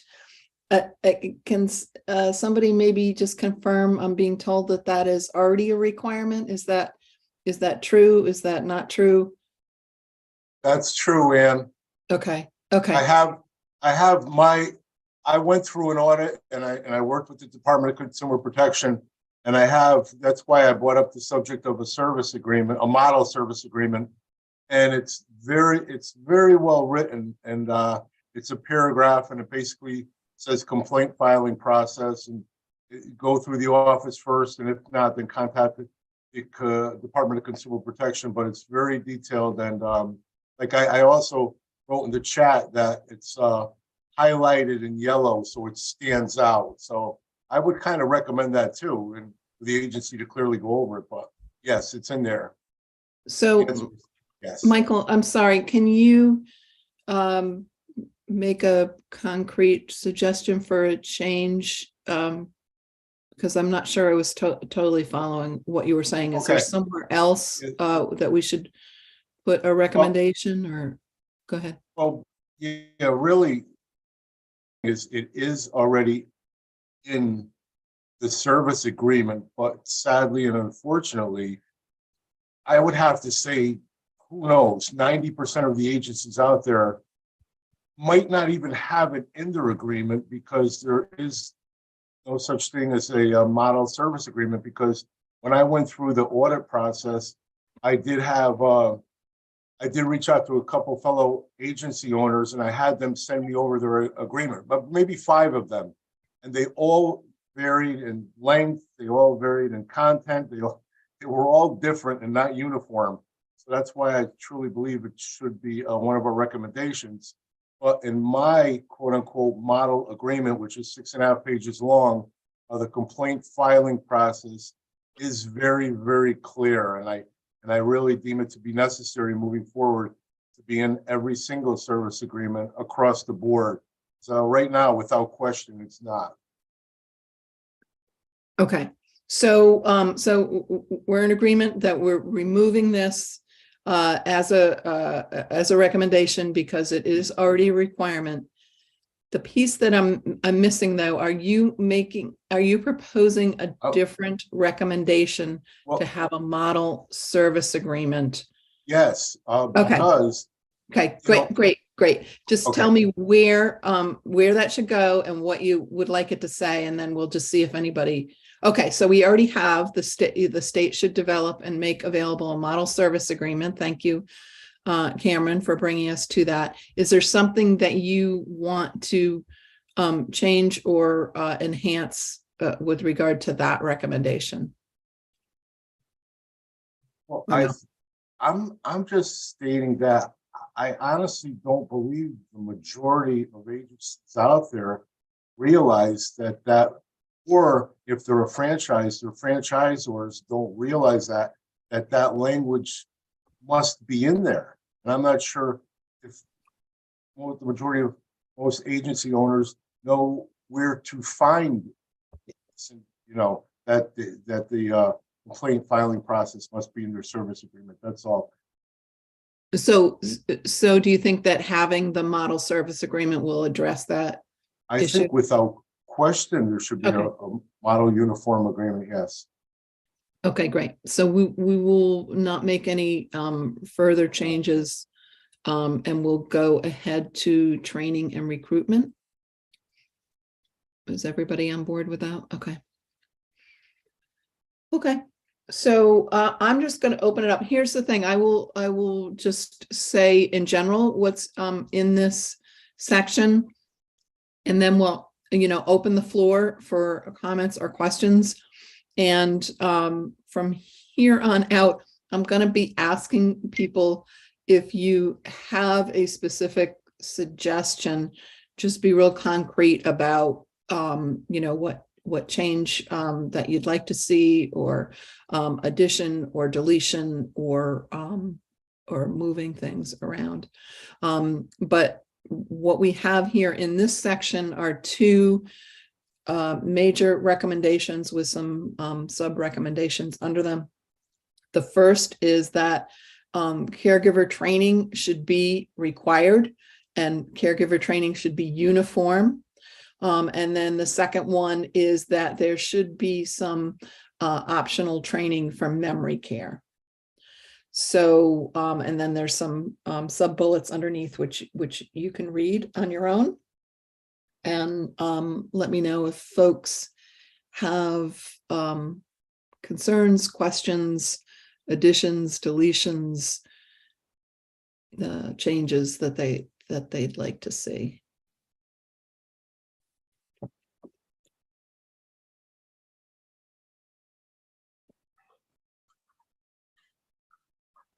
Oh, I'm sorry, Tracy, and then Leslie, and then Maria, and then Christy. So yes, there is plenty to say here.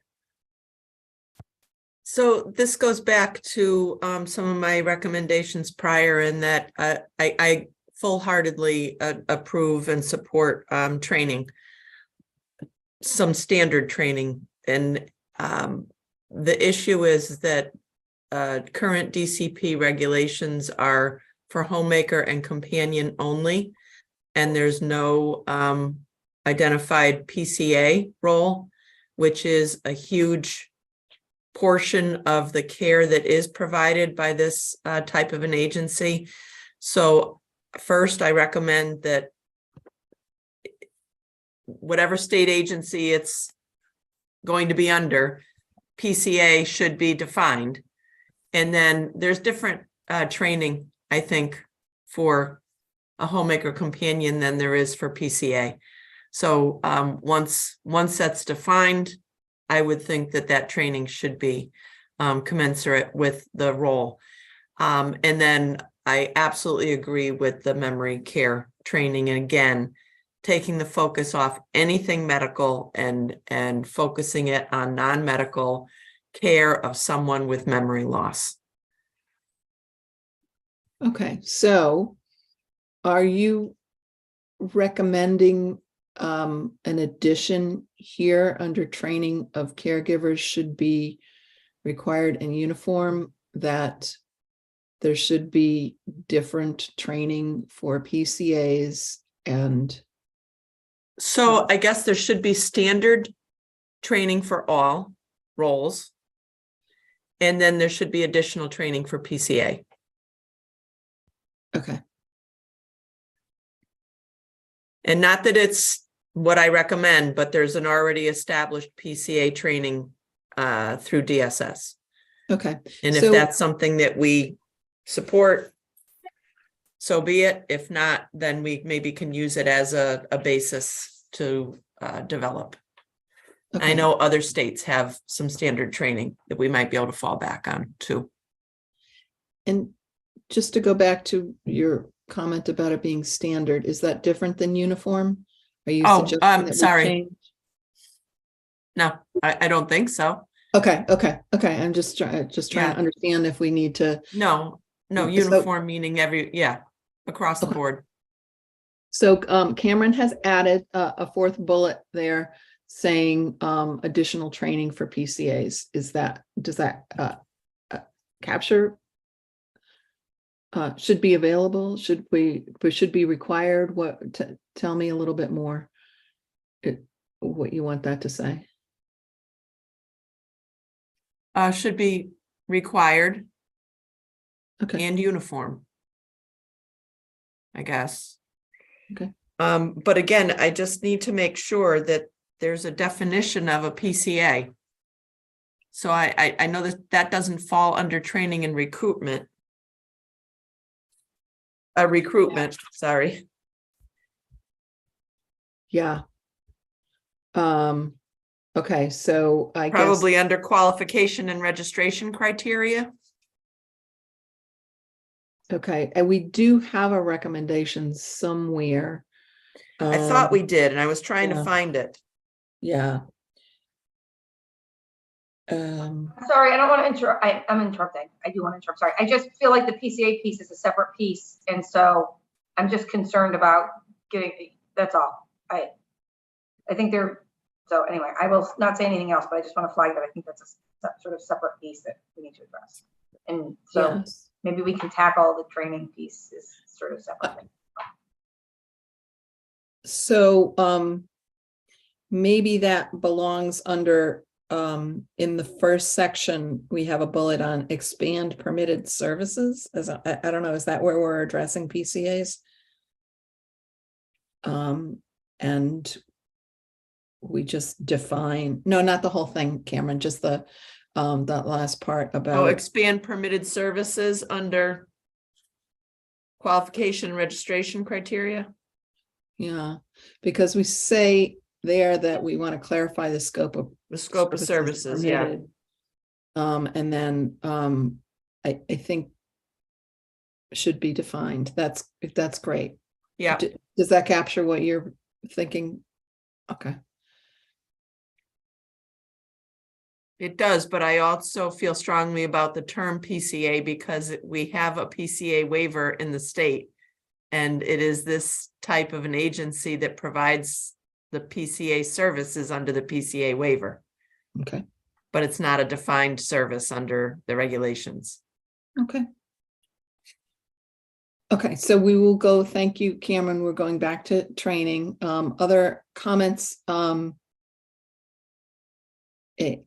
know, Leslie, you have your hand up and I know you had a concern about that, but do you want to speak to that or something? I'd like to speak to that plus. So I think just, of course, when training homemakers and companions, that will be we would need resources to enforce training, sort of education or training or both requirements for homemaker and companions, employees of homemaker and companion agencies. So that's first. Second, on the PCA issue, which is a bigger issue, I'm not sure, and maybe others can talk about this, but there are many agencies, I believe, who aren't affiliated with ESS and are not offering PCA workers, PCAs as part of their services. And again, this goes back to the bigger issue of scope and again, sort of like where this is going. So from DCP's perspective, first of all, PCAs do already get trained, as Tracy mentioned, and there is a program. So no matter where this all goes, I would strongly recommend that whatever training requirements already are with PCAs and the enforcement pieces there should, sort of remain consistent and not add yet another sort of confusing layer to what's already happening in this industry. But the other thing is, we, again, at DCP have huge concerns about expanding scope like this under DCP's regulatory sort of scheme. So I just want to again, flag that there is a role for PCAs already. The reason they're not in DCP statutes is because of the scope and the framework of how everything was done, and PCAs were incorporated under DSS's program, and it was not sort of intended, I don't believe, that expansion sort of would change the scope, and that definitely is something that would require statutory change, and legislators and others we need to be very mindful of the impact that would have and it would have a huge impact on DCP as a regulatory agency if that happened here. Okay, fair enough. I hear what you're saying. Although honestly, just as an outsider, it is a little confusing because I know that Tracy shared last time there is a statute linking PCAs and homemaker companion agencies. Yes, but I'm sorry, but yes, but it's linking it, and and the whole purpose of that originally was under DSS program. So, and not over here at DCP, and they're regulated over at the regulation to the extent it exists, and the training is all at DSS. We don't regulate. There is PCA training, as Tracy mentioned. It's not with DCP, and there's a reason for that. It's done based on a DSS program, and so and while I understand what the statute says about drug administering, when there are mistakes made with the administering of medicine, there will need to be a process if you expand this, and that does happen. I mean, people even make mistakes like that without having help from someone coming in as a homemaker and companion or a PCA. Obviously, HCAs can't do that right now, but on a PCN, mistakes happen, you know, and with family members misadministering meds sometimes. So that's a real thing. It's a medical service, and if there are errors made with administering meds, there will need to be a process for enforcing that. And again, right now, all of that happens with DSS, with PCAs. Okay, and we did talk about this last time, so I don't want to necessarily get sidetracked before we get through everything else. But I think I just want to note that Tracy has again pointed out, which I think is correct, that the statute doesn't define payer source for the PCA allowed to administer medications, that they are allowed to administer medications. Right, but they're not regulated at DCP. And that's my point. They are regulated by DSS that has some kind of oversight there, and that is my point. And again, it goes back to this other confusing thing. Even if DSS is not paying, if DSS is not the payer,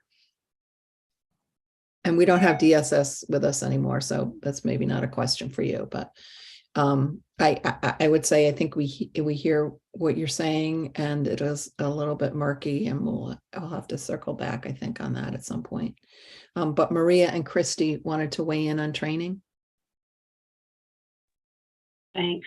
And really, Tracy pointed out my same issue, which is that I do think for homemakers and companions, there's a certain level of skill set.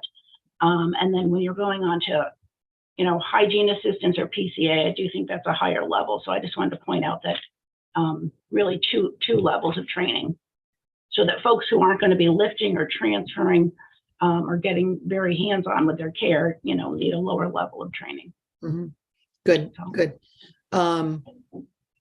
So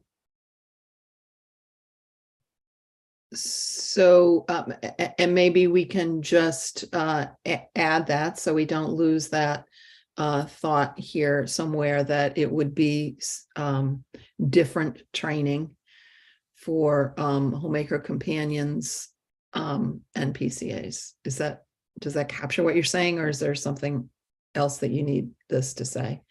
No, it's really in there. I raised my hand before Tracy spoke, so I'm kind of backing her up. That's all on the level. Okay. Thank you. All right, Christy. Thank you. I actually, I'm going to put it into the chat, but I think the training should be part of, I think it should be mandatory, the dementia training, because I'm going to put into the chat what the current statute is for home health. And again, going back to our earlier conversation around the language for consumers, knowing what home health and homemaker companion, and not having that distinction, I think people are going to want to get services from an agency, and they're going to want to know that their person is trained, regardless if it's a skilled agency or not. And there's communication and behaviors. There's all kinds of things people would need to know about. So I'll put that in the chat to mirror the language that is currently required for the home health agencies. Okay, well, let's put that as another recommendation, that the training should incorporate, I don't know, training on memory care. I don't know. Is that how you want to say it? I would say that should incorporate training and education on Alzheimer's disease and dementia symptoms. I think Cameron, yeah, it should be at the back. Training should incorporate education on Alzheimer's disease. And I believe it's and care. Okay. I just want to object to this. Again, if it's at DCP, because now we're getting into the provision of healthcare. This is a medical diagnosis with training, and I understand there's not everyone doesn't agree with DCP on this. In fact, probably nobody does, but we have a real concern about how we would regulate something like this when we are not a healthcare agency. We are not DPH, and you're getting, and as Christy just talked about, they have something with home health care in this arena. And that's why, because that's where it belongs, because it is a provision of healthcare. And that's why there's a training there. And so I'm sorry to be a broken record, and I don't want to waste everybody's time, but there was already anticipated in our statutes where this belongs. And now we're trying to move it and expand its scope somewhere else when it's already under DPH statutes. Can I ask this way, Leslie and DCP? Would it help to be clear here that the training we're talking about is, information on Alzheimer's disease in relationship to Homemaker companion duties? My concern is, again, we have talked over and over again about how confusing all of this already is for consumers, and how they don't understand the distinction already between HCAs and entities that provide healthcare. And so now we're going to pile on and add more things based with advertising and provision of services that are based on medical diagnoses. Okay. Further complicating and confusing consumers about who does what. Okay. So that does not alleviate our concerns, because we think that will only add further confusion to the lines between non-medical homemaker companion services and home care, home health care, home care. Okay. So would you be on board if we put a clause in here that, if moved to DPH, Sure, that training should incorporate education on dementia, Alzheimer's? Yes. Disease? Yes. Okay.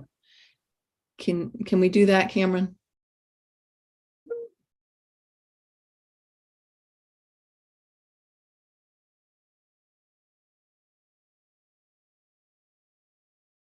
Okay, great. And can you just have it say training should incorporate education on or information about? I'm not sure, whichever people like. And then can you just add dementia? Because I think that dementia is a little bit broader than Alzheimer's. All right. And anything else there? Okay, Michael, you have your hand up. It's very Oh, simple. wait, I'm sorry. Tracy had put some, we'll come back to you, Tracy. Go ahead, Michael. No, I'm sorry, very simple. As far as training goes, I think elder abuse training should be a top priority as far as training goes. That's all, first and foremost. Okay, so you're suggesting that this should be a top priority recommendation? Oh, absolutely, yes. Okay. Okay. And we actually haven't gotten to that. Maybe Cameron can remember that for the next meeting, we should talk about priorities and try to put these in some priority order.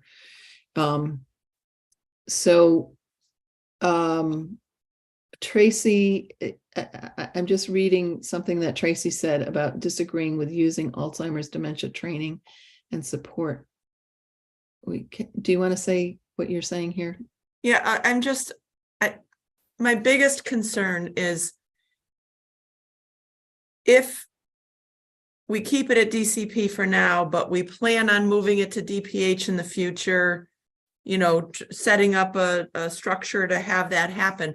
We need something in the meantime to bridge that gap, because the reality is the percentage of those with memory loss, some level of dementia in the community that are being supported by homemaker companion agencies is significant. And we need to find a way to make sure that those staff are trained to be able to communicate appropriately. It's a different type of, I'm not asking for medical care. Yeah. I'm asking for just general. It's just like my mother-in-law has a level of dementia. I train all the family members on a regular basis on approach. They're not giving any kind of care, but it makes a big difference on how you approach someone than someone who's cognitively aware. So, and I know Christy could speak to this as well, but I just, we have to find a way, a solution. And I understand what Leslie's saying, but I also think that we can find something that would at least support the training. Yeah. For now. I think pretty much everyone but DCP agrees with you. And perhaps there's a way, I don't know, maybe I can call upon you and DCP to work together to come up with some language that might work for DCP. I think that it is within the, authority of this task force to make a recommendation that DCP disagrees with about something that they should do. But honestly, I'd prefer if we could come up with something that that DCP was on board with. And I will just try to reframe again what you're saying is, I think most of us are in agreement that we're not talking about medical care, we're not talking about health care, we're only talking about how do you provide homemaker companion services for people that have different abilities, whether they're physical or mental abilities. Maybe that's a way to say it. I don't know, but DCP, is there something that that would be amenable to you? First of all, I want to point out there's nothing now to prohibit homemaker and companion agencies from training their employees in this arena. What's prohibited is advertising it. So I just want to be very clear in terms of training employees about how to approach someone with memory care issues is not prohibited by statute now. Okay, but we're talking about a recommendation that training is going to be required and it's going to be standard. Right. And so in that regard, but when we're talking about things now and what can and can't be done, I just want to be very clear about that. In terms of requiring that, again, as much as I understand, and I do, the point here that it won't be medical, we continue to say we don't want consumers to be confused, and there needs to be a bright line, and we want to send a consistent message, and this will not do that. And I don't know how you get around that. I'll certainly think about it, and Pamela and I and others are happy to talk with people. We have continued to have these conversations. This is not a new issue. This is an ongoing, as Tracy and others can talk to. We've had these meetings and had these conversations. We just, I'm not sure how we can come up with a solution that will make DCP feel comfortable, given the fact that we're, with our limited resources now, we're often, dealing with agencies that are advertising in a way that implies they provide healthcare, and this will add to the confusion. Sorry, I'm sorry. I'm not trying to be unreasonable. I'm not trying to be difficult, but we cannot come up. We have not been able to come up with a solution that we're comfortable with yet. But maybe someone can come up with one, and we're certainly happy to work with everybody. Okay, I would say two things. One is that we should highlight this green because we, if there's going to be standard training, somebody's got to come up with that standard training. I just also want to note that Christy was saying in the chat that in the related statute regarding training on Alzheimer's, that probate judges and protective service workers are indicated, and that's clearly not medical care that they're providing. I don't think that that's necessarily going to change DCP's mind. If it does, that's fantastic. But I just wanted to point that out, and I think it's a really fair comment to make. So Anna and Leslie, have your hands up. Leslie. Sorry, Yeah. sorry, just real quickly, just to be clear, again, when it comes to probate judges and these other entities, there's no prohibition on probate judges, for example, dealing with people who are dealing with health issues as well. So I understand, but again, we're trying to make it clear that there's a big division, a big line between provision of health services and that. And this. But probate judges are not providing health services. Yes, they deal. No, I understand they're not, but on the other hand, probate judges, and this is going down a rabbit hole we don't need to go down, but like they do a lot of things. And so, and in our instance, we're talking, it's just an apples to oranges comparison, because what we're talking about is making sure that consumers, that the state, that everybody understands the clear line, bright line between health services and non-health services, yes. Homemaker, companion agencies, and everything else. Once we start talking about dementia care and memory care and training people for those things and advertising that, it adds more confusion than we already have. And I don't know how to get around that, but this doesn't sort of persuade us. I'm very sorry.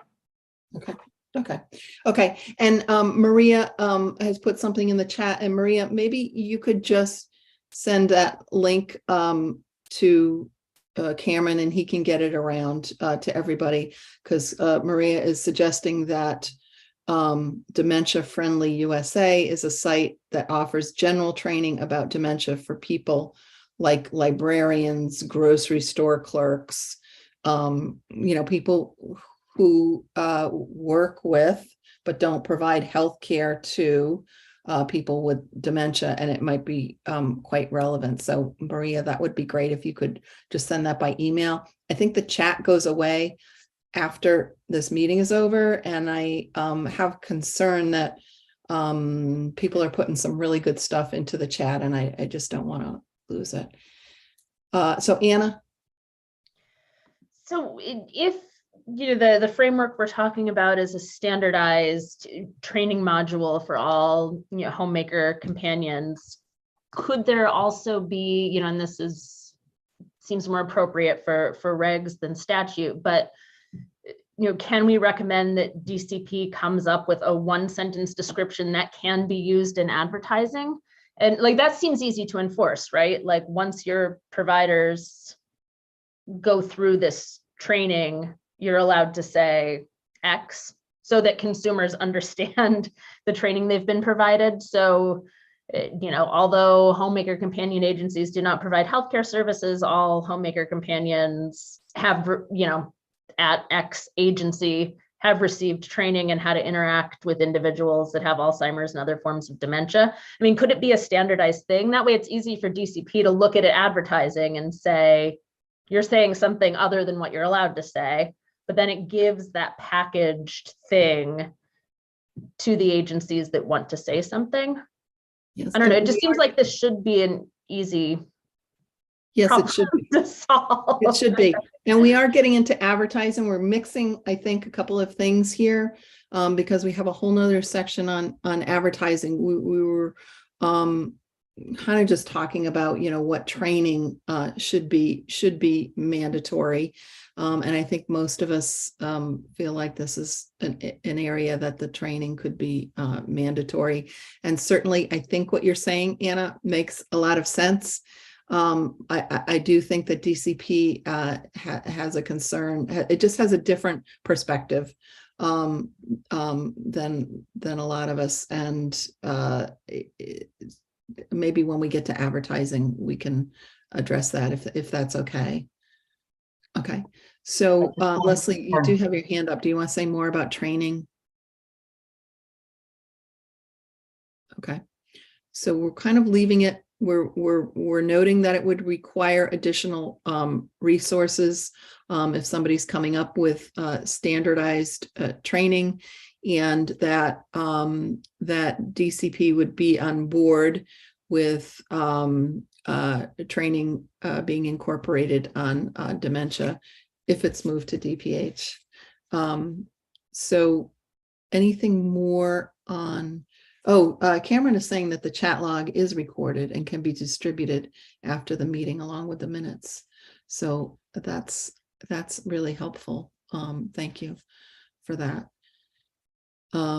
Anything else on training? Because I think we're just not going to bridge that that gap any further on the dementia training. So the way we have it outlined here is that training of caregivers should be required and uniform, and that training of all caregivers should incorporate education on dementia and Alzheimer's disease. I'm not really sure, and care is necessary, because again, we're trying to address DCP's concerns. We're really looking at the same kind of training that Maria mentioned, you know, for grocery store clerks, for librarians, for probate judges, for, you know, people that are not providing care.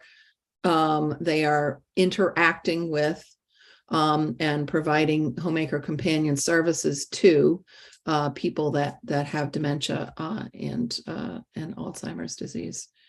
So then the second part of this is optional training for memory care. What do we want to do with that if we're saying that there should be required training for everybody? I think, I'm not sure that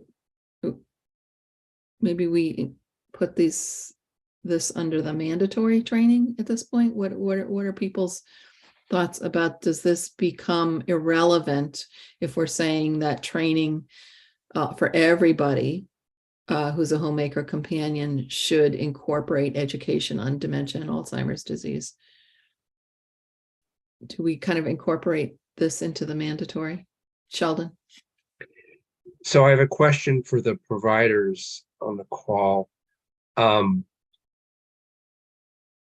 What percentage of the people you serve have dementia of some sort? And I'll ask, it's a loaded question that I'm asking, because if it's so common, if it's ubiquitous, if it's just about, you know, if it's just about all the time, then yeah, I mean, it sounds like it'd be hard to be in business. You said, okay, we're just not taking anybody with dementia. Okay, we'll take anybody else. Then you're going to close your doors. If it's really like that, then I don't understand why we would be talking about something optional at that point. Great question. So Michael's going to respond to that. We do right now incorporate Caregiver Academy as standard training, and included in that is memory care. But as far as our percentage of clients with dementia, probably hovering around 15-20% in that ballpark. And if that's the case, putting the care plan together, an assessment, and getting all the information, the girls that work with me always look for the appropriate caregiver, of course, and it's always one that has had training, but also has had a lot of experience. I know there's all sorts of different dimensions, and everyone's different, but you know, we carefully get all the information, and then we'll look down our roster and see which caregivers were most appropriate in the case, because you can never, ever put in just a simple homemaker companion with no training with a person with dementia. So they, without question, have to have experience first and foremost with that particular client.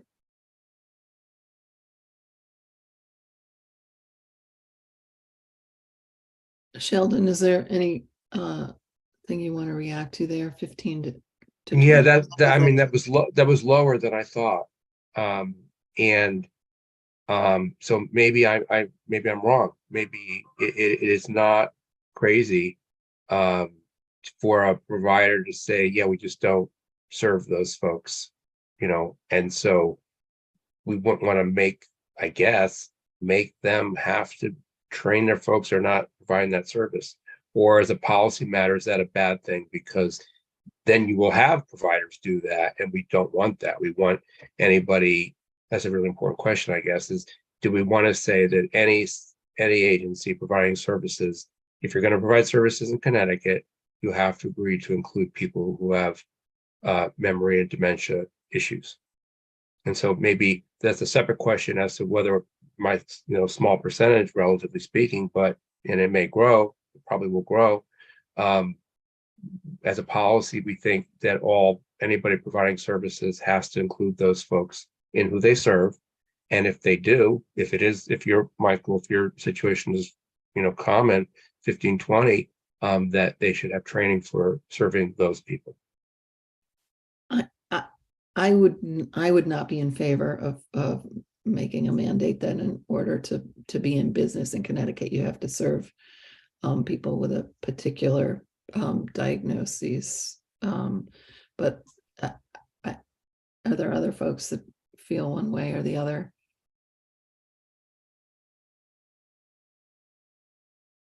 Just to clarify, I'm not saying I support it either. I'm saying it would be that you can't discriminate. In other words, that would be the reason for not doing it. But I don't feel strongly about it. I'm just saying it's a question. And then if the answer is people agree with Ann about that, and that it shouldn't be required, then that means an entity could say, I'm not serving those people. And then to your basic question, then maybe it should not be mandatory. Right. Okay. I'm in agreement with what Sheldon is saying, that I know we just put this new bullet in there about the training for everyone must incorporate education on dementia and Alzheimer's disease. But is there any thought that we want to back off on that and make it optional?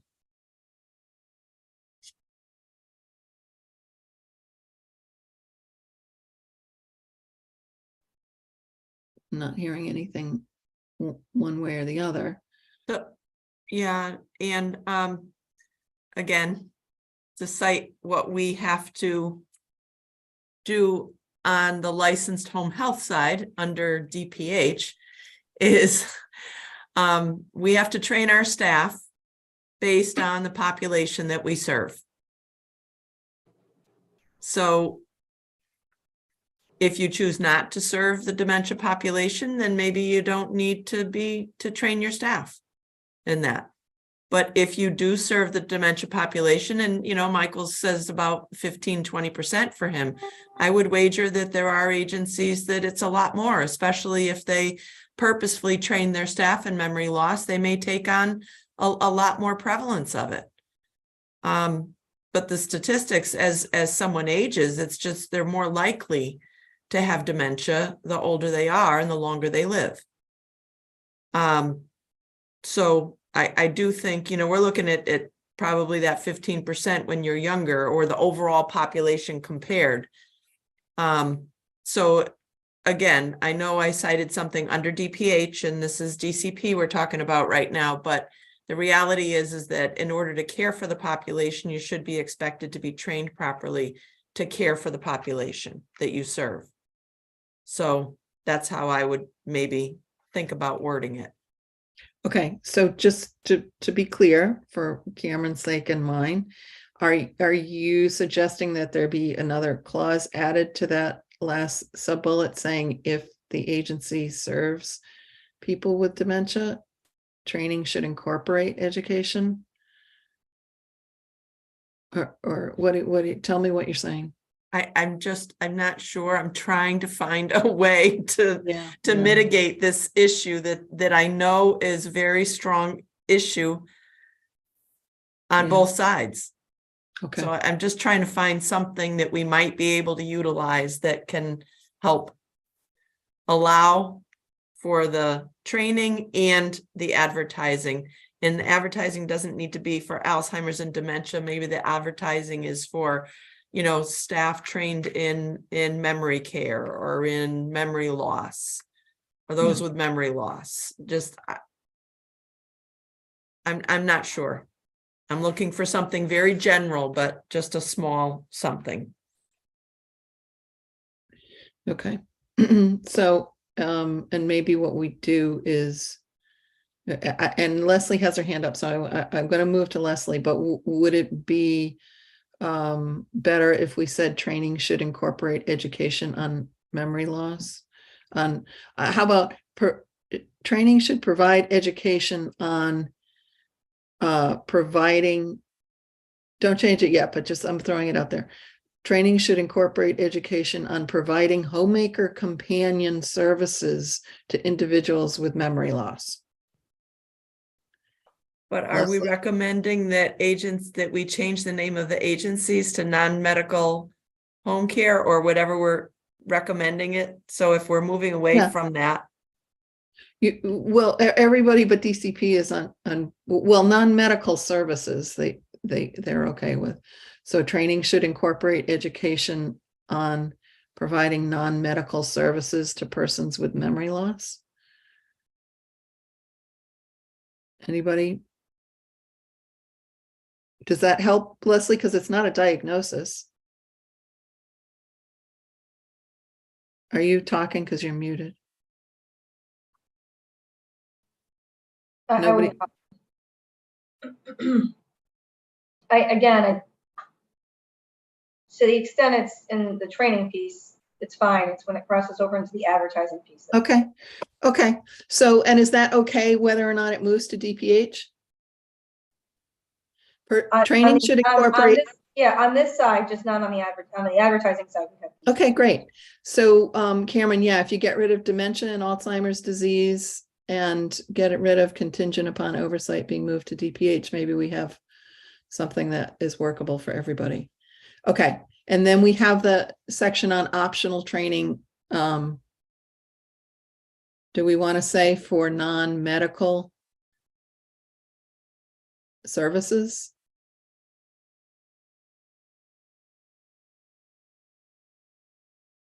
For a person, yeah, optional training for non-medical services, and then just get rid of everything up until services.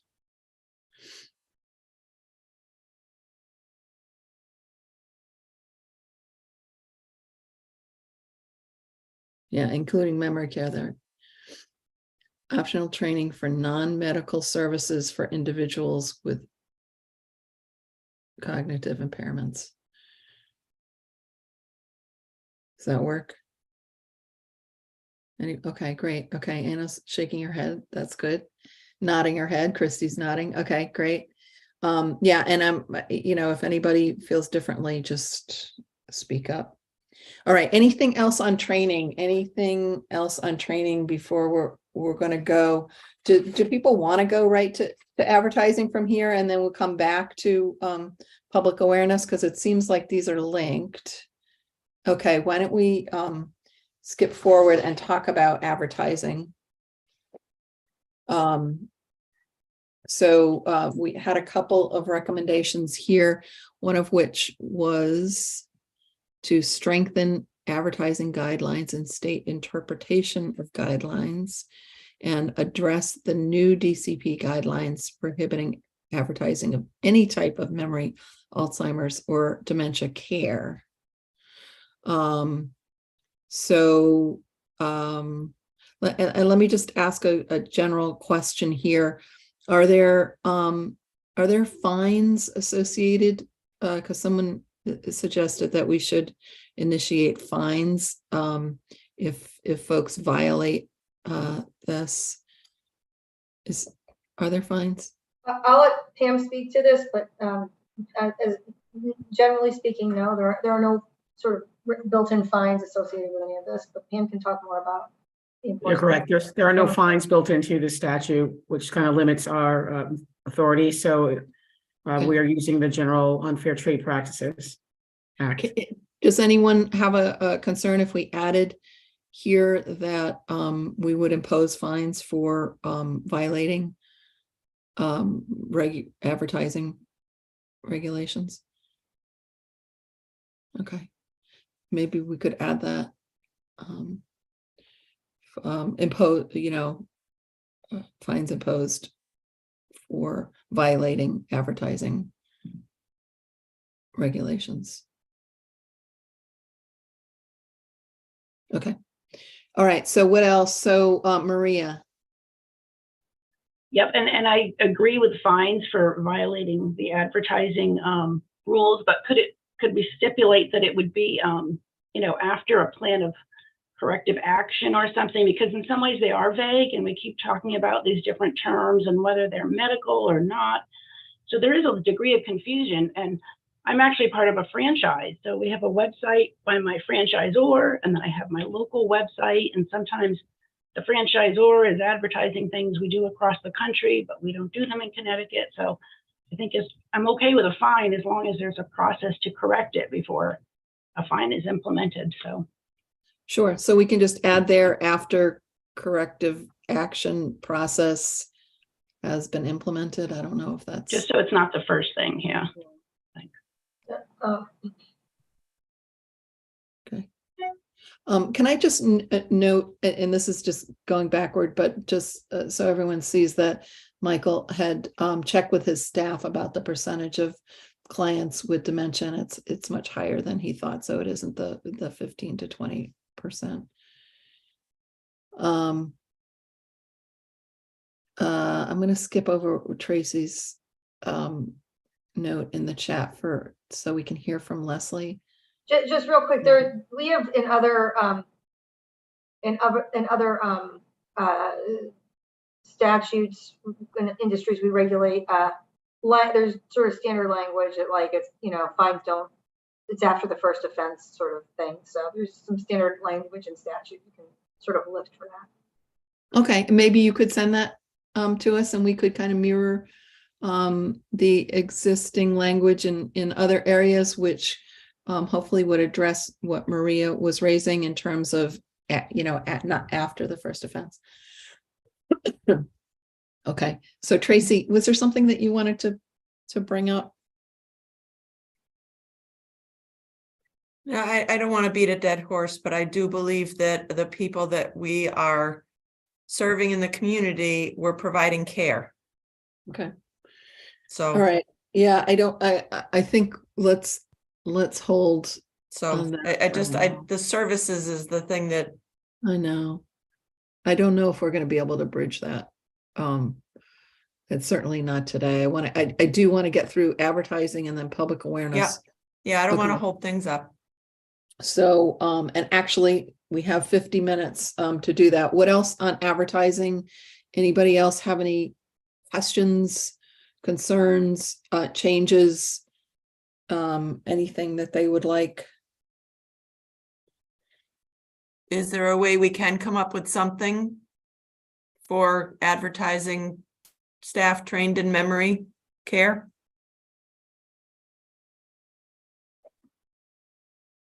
We could all agree on something. Yeah, or even if we just agree that there should be language and DCP can come up with it, but I think that just some kind of standard language that indicates what this is would be helpful, and something that indicates what can't be said, because I know, in the conversations about this before, what I heard, in public hearings and in conversations from providers is that, they want to be careful to not say the wrong thing. So maybe just giving them the right thing kind of takes care of two issues there. Mm-hmm. So, and maybe using the language that we just talked about to say that, advertisements, noting that homemakers and companions have received training, including and then just go back to the language that we used before. Would that work for you, DCP? No, Okay. sorry. I'm Okay. sorry. I don't, Yeah. I would love to wave a magic wand and come up with language that works for everybody. But the reality is that's why we have concern and why I said what I said a few minutes ago. It's when it gets to advertising that we have the problems. Yeah. And we have actually advertising guides, Anna, just so you know, that we've provided to the industry about what they can and can't say. So I'm not, again, I just continue to say you're trying to expand the scope of HCA's beyond what it was originally intended to be and into an area that's already regulated by another entity. So that's the reality. And, DCP is real concerns. We keep hearing from people who complain to us about it being so confusing. And this is why. I'm sorry. Okay. I appreciate your perspective, and Christy and then Pam. I think there's a difference between, though, advertising and being able to talk to a client that calls, or being able to talk about the actual type of service that you're going to provide to a client. So I think that's where I struggle with this particular area, because if we have people, and I brought this up before, that call our helpline, and we're providing them the list of a number of agencies that they can follow up with, and they're asking our trained staff, do they take care of folks with dementia? There's a little bit of a disconnect. And again, I'm going back to how do we provide clear communication to the consumer? So we have these agencies, many of agencies train their staff, and we're not making recommendations, we're making suggestions on who they should follow up with. But I feel like we're muting some of the agencies as well. I think that's where I have a little bit of trouble with this, especially if the staff are trained. So I think that's where I struggle a little bit with this. Yeah. And I guess, my 2 cents would be if we are mandating the training that we just talked about, educating about dementia, however we said it, why wouldn't people be able to advertise that? But anyway, let me ask Pam. Go ahead, Pam. And I'm sorry, I've been calling you Pam. Is it Pamela? That's fine. Pam's fine. Okay. I just want to, it's sort of like an overarching thought to this advertising having to do with the name, be it non-medical home care or non-medical services. You are removing agency out of that name, so thereby could be opening up the enforcement or the regulation to the sole proprietor. Yeah. Because you're no longer focusing on the agency with that label. So you could essentially be requiring the sole proprietor, the freelance homemaker, to meet these requirements. And I just want it to be, clear and not ambiguous to the consumer. And do you add that person into that definition, the definition of non-medical care or non-medical services? That's what I just wanted to bring that to discussion, because we're moving out just the agency. We're no longer regulating just the agency with that definition or the term. Thank you. Okay, I think that's a really important point. And just tell me where in these recommendations you feel like now we're saying that you're not regulating just the agency. Just so, because I think that's a really important point, and we don't, and we're not changing that. There's been no recommendation to have you directly provide oversight of individual caregivers. It's the agencies, but we are requiring the agencies to do certain things with individual caregivers. And so just please weigh in if you feel there are certain places where what we're recommending is doing what you're suggesting.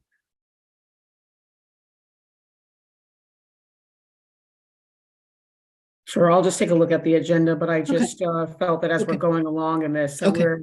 it can be opening the door to the sole provider, Yeah, provider. and So I think that that's a really important point, and we all need to just be aware of that as we're looking at these. So thank you for that, and thank you for making sure that you weigh in and get back to us if there are places where you think we're doing that.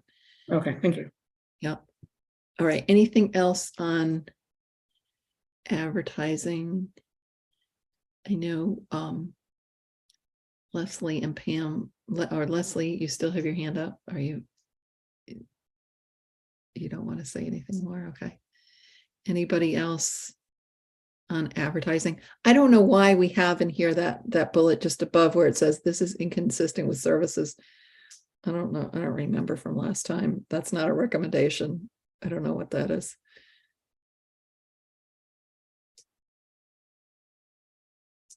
Okay. All right. And nothing else on advertising? That might have been to clarify that this is inconsistent with the services that are actually being provided. I think that might have been what that was. I'm not sure. Okay. Do we need to say something in that I regard? don't think so. Okay. Okay, great. And so Christine. Hi, thank you. As a consumer, knowing that an agency has experience or has training in memory care would be really important. And advertising would be a part of that. And then just being on the consumer end, that's critical. Yeah, and I know Leslie put her hand back up, and I have a would question. think it would, if this group is going to recommend training that was worded carefully to be clear that it's for homemaker companion services for people that have memory care loss. I would think that advertising that would be okay, but I know DCP doesn't, and I don't think we're gonna convince them. Maybe we are, but Pam does have her. I have a question. Yeah, go ahead, Leslie. So I guess my question is, as a consumer though, then when you go and you hire an HCA and they come in, and then you discover that in fact they can't provide health services and you have an issue, then who's at fault for your misunderstanding of that based on the advertising that's been done? I just curious, because again, I've heard many people here say over and over again, it's confusing, we need bright lines. And I don't know how this doesn't add more confusion, but I understand your point. You want to know what people provide for services, but again, it just seems completely inconsistent with the concerns I continue to hear about it being so confusing for consumers already. Anna, did you want to address that? Yeah, I mean, I think, when I'm hiring a childcare provider, I'm interested in knowing, are they trained in CPR? I don't expect them to be a pediatrician, and I've never been confused about, they have a certain piece of information, but I understand the job they're doing.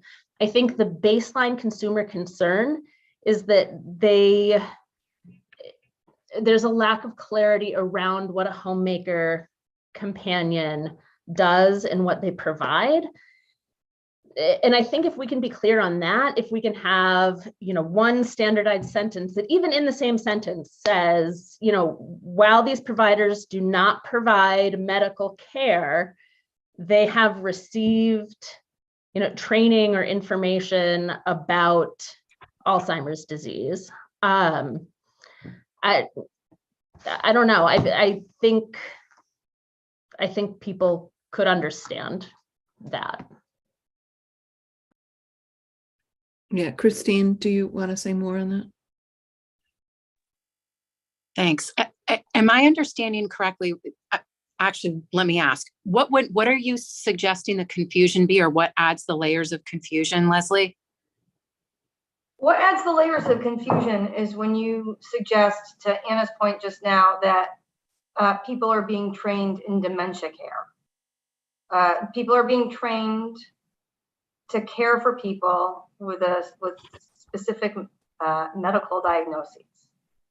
That is what adds confusion and blurs the line between the provision of healthcare and homemaker companion services. Mm-hmm. So I know the comment before was about memory loss and training in memory loss versus dementia or Alzheimer's. And I think that piece does need to be advertised, because that would offer clarity for a consumer. And I understand that, a consumer may not necessarily know the difference between, depending on how experienced they are with Alzheimer's and dementia. A lot of people looking for care know that a parent, for example, is starting to have memory loss, and that they need to repeat things, or, be really patient, or reduce the number of directions that you give to a person, or some of those really simple things that have to do with memory loss and some of the changes that are happening. And they're not necessarily looking, especially early on, for someone who's going to be doing medical care, because I think when people are starting to look, like I was, my mom didn't need medical care. She needed to have someone who was aware of what memory loss means and what kind of strategies are really useful to engage with somebody who does have memory loss. And so I think even as an entry point, it's going to be really helpful. And if an agency comes out and sees that this is beyond really early on stuff, and it's, a lot of other type of care, including healthcare, that they would see that and know that that's not something that they can take on. I know for me, when I was looking, I made an assumption, and I was so wrong on my assumption for companions and caregivers that they had some kind of training in memory care. And to not know that was a real challenge for me in terms of finding the right people to help my mom. Can I just ask a question? If our recommendation to require that all homemaker companions get education on providing non-medical services to persons with memory loss, does it become a moot issue about the advertising? Because if everybody in the industry has this, then maybe it's not as important. The advertising is not as important, because it's not just one agency that has people trained. It's everybody. That's an interesting point.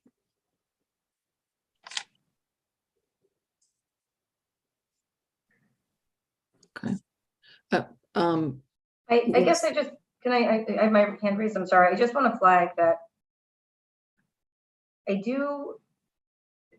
Christine, you make a good point about how generally often people hire an HCA to come in, contract with an HCA for a loved one. Maybe there's a little memory loss issue, sorry. But then it progresses. And that is, I have to just flag, that is part of our concern. Because at some point, then we have to rely on the HCA to say to a client, we can't help you anymore. We're sorry. And that is not as easy as I understand it, as you might think, because they're then giving up business. Sorry, and I'm not trying to cast aspersions on any industry members on this call, but they're giving up business to go to another entity often. And if they don't do it, then we have to regulate that. And so I just want to point out that's part of our issue here, and our concern is that sort of where that line is, when we get complaints, how we enforce it. That is a piece of the challenge for DCP. So I just want to be clear. I understand a lot of people are bringing in HCAs to help with loved ones in the beginning. There may be a little memory loss issue, but just where the line is, where an HCA then says, hey, we can't serve you anymore. You need to go to someone who's providing medical care is not always simple, and it becomes challenging as a regulatory agency when that happens.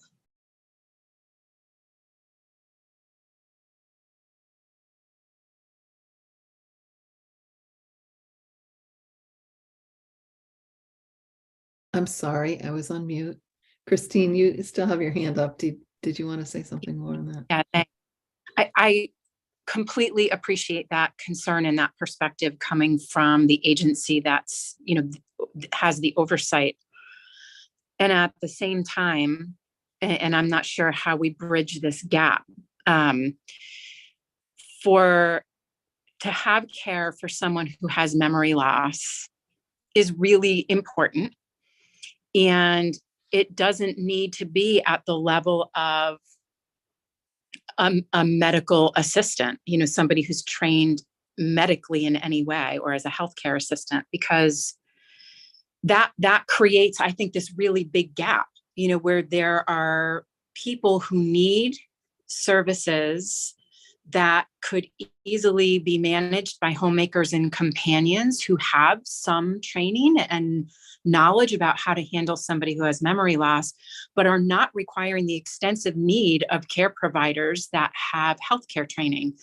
And so, there's that really big gap in between those two places. And I think also knowing how difficult it is to get quality healthcare providers right now, it's hard to find people that you're now also, if you're using someone who is a healthcare provider versus a companion and a homemaker, you're taking that resource from other people who may require it at the point that they are in their dementia. So, I don't know how we solve that. I understand the dilemma that you face. And I also think there's a huge dilemma that consumers are facing when they're trying to figure out how to do this and what makes most sense for their loved one.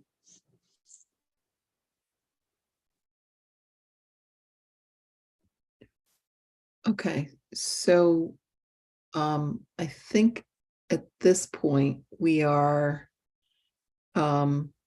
just leaving that second bullet kind of vague.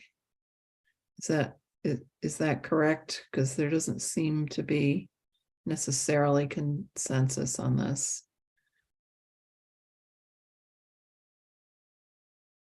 We're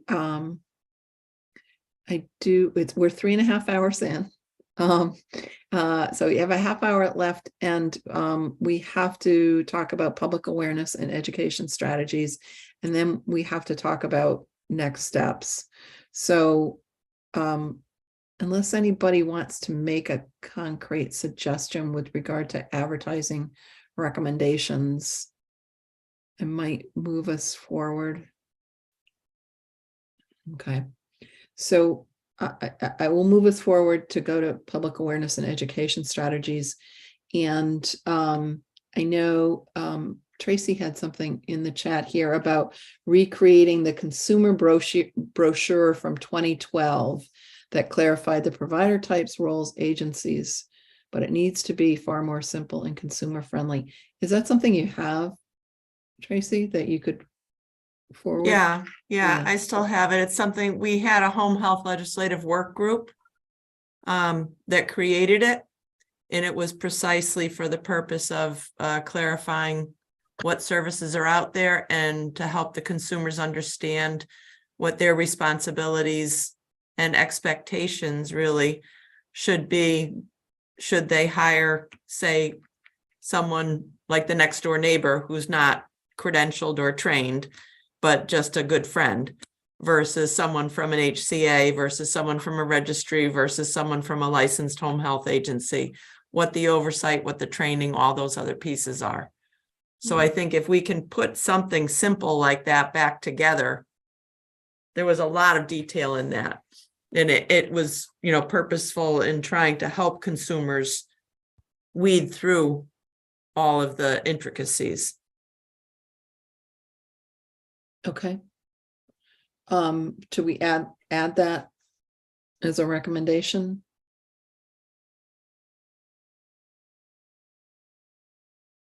I think it would be helpful. And then the other piece is that it could go on everybody's websites. You know, if DCP approves it, DPH approves it, we approve it, Okay. HCAOA approves it, Alzheimer's Association, AARP, you know, if they all approve it, then it could be something out there that could be a great educational piece. Okay, great. So Cameron, maybe you can just capture what Tracy had said in her second to last chat comment about updating the brochure from 2012. And then that fourth bullet down, we have a new requirement that HCAs would have websites, and I wonder if we put some requirements on what the websites have to include. And Tracy's suggesting that the consumer brochure, which is in the fifth bullet, be required to be on HCA websites. Is everybody on board with that? Okay. You know, I have no idea how much it costs to manage a website. I know what we do, you know, at the association, probably a different level from what somebody, you know, who's running a homemaker companion agency might, especially if they're small. But I just want to make sure we're not putting too much undue cost and burden to them, because then they have to keep it up to date. So I don't know how others feel about that. I think Michael weighed in last time that he was on board with the requirement about the websites. Mm-hmm. So Yes. Okay, great. If there are others who feel differently, please speak up. One other requirement on the website, I think, should be the complaint process. Some agreed upon language about the complaint process. Leslie? If we're mandating websites and language on websites, it won't need to be part of what is regulated, and 900 agencies reviewing websites. How often do they need to be monitored? Should we highlight that in green? Yep. Okay, so we'll highlight that fourth one down in green.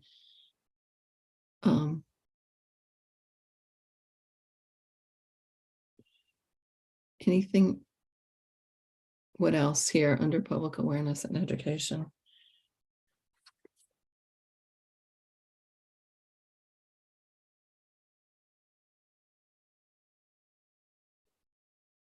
Okay, so what are we missing in general here?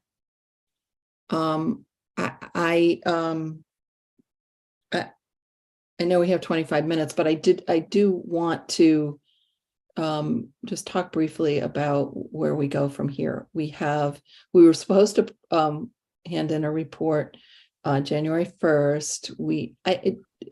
Cameron, do we need to specifically request an extension? I don't know. I forgot whether we talked about this last time. My feeling is we don't. We just put something in. From what I've taken to understand, I can just submit an email to the president pro tem and speaker, just saying the task force still will take a bit more time to complete it. So past the planned date, and it's nothing more than that. But I will confirm that and get back to you. Okay, so I think the task force would like you to do that because you had surveyed everyone, and it looks like January 9th is our next meeting, and it is a 2-hour meeting starting at noon. And I think I would like to give some homework to the task force members at this point. And I know it's the holiday season, but number one is something that Michael raised before about his top priority for him was something. Now I've forgotten what it was. But I don't know if that matters. I think the point is that everybody should go through the recommendations and at least identify, if not a category, a specific recommendation, probably a category. Probably let's try to sort the categories by prioritizing them. And so if you can come prepared, or even better, if you want to send to Cameron before the next meeting, like your top 3 priorities, and then maybe he can sort the recommendations in that order for next time. That's number 1. Number 2, Top 3 bullets in, or top 3 categories? I think categories. Yeah. Okay. And then number 2 is we're kind of at the point where, we need to have agreement on specific agreement. So if please read the document, we will get the document out to you quickly this time.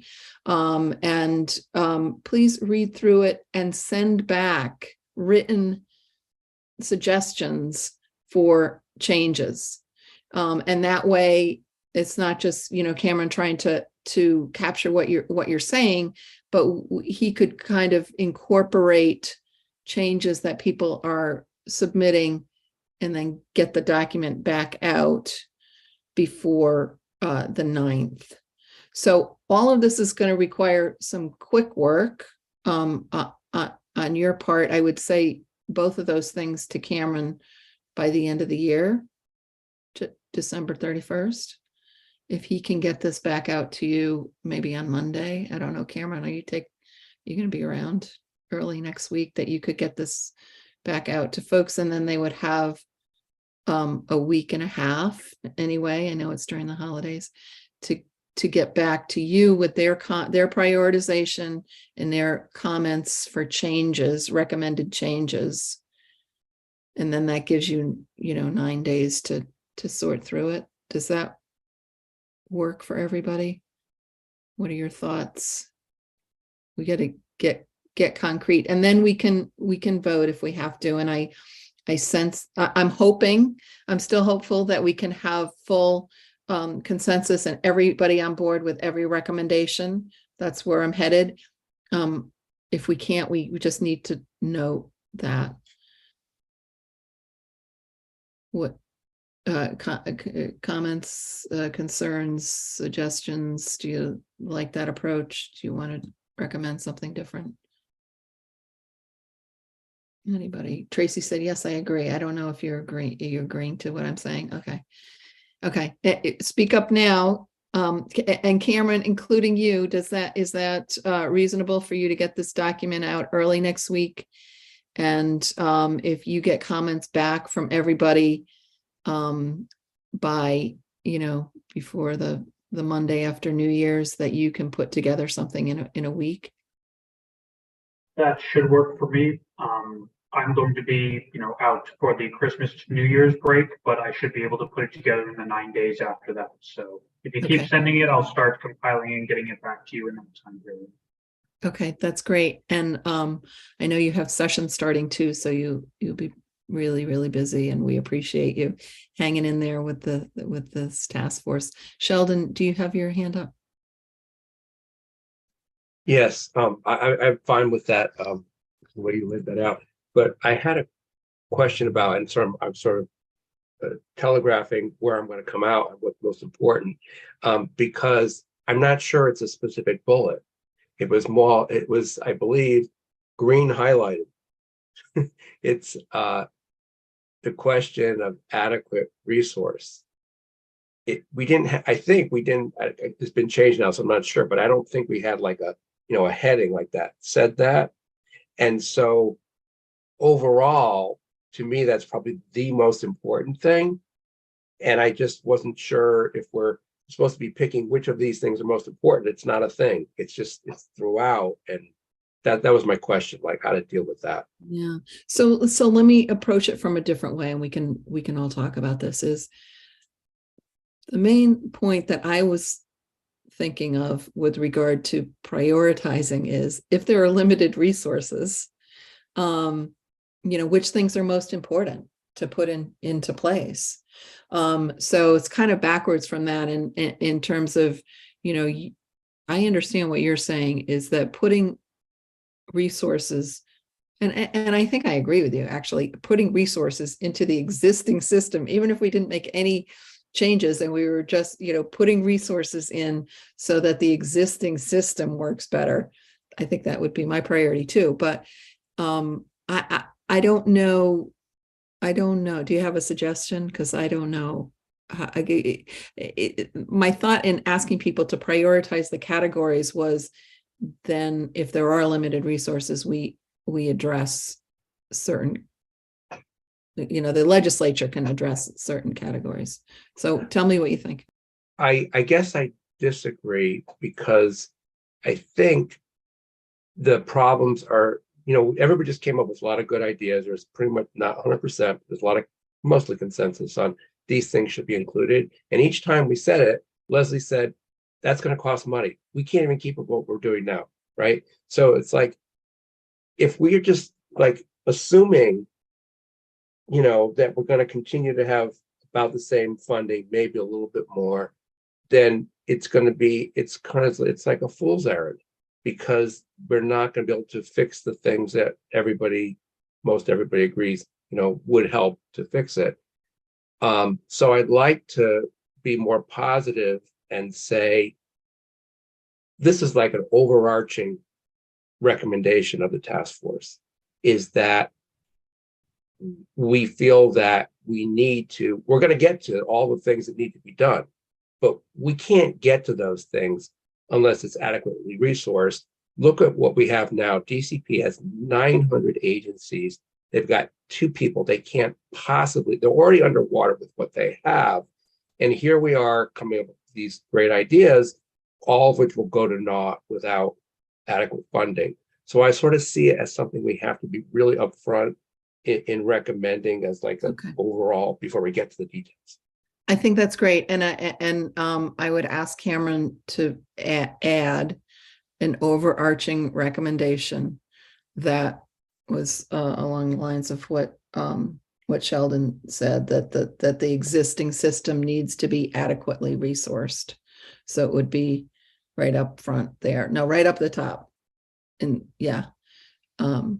overarching recommendation.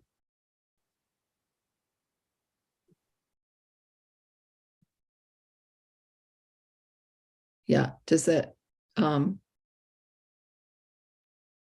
how do we quantify that? I agree. But it's so understaffed right now with the volume. How do we actually quantify? Yeah. Do we take, if they do 2 random audits per week, that's 200 a year? We really want each and every agency to be seen how often? Yeah. So is it? Maybe we could ask DCP to put together for us like a few options, if you added, 2 more investigators, we could do something this much quicker.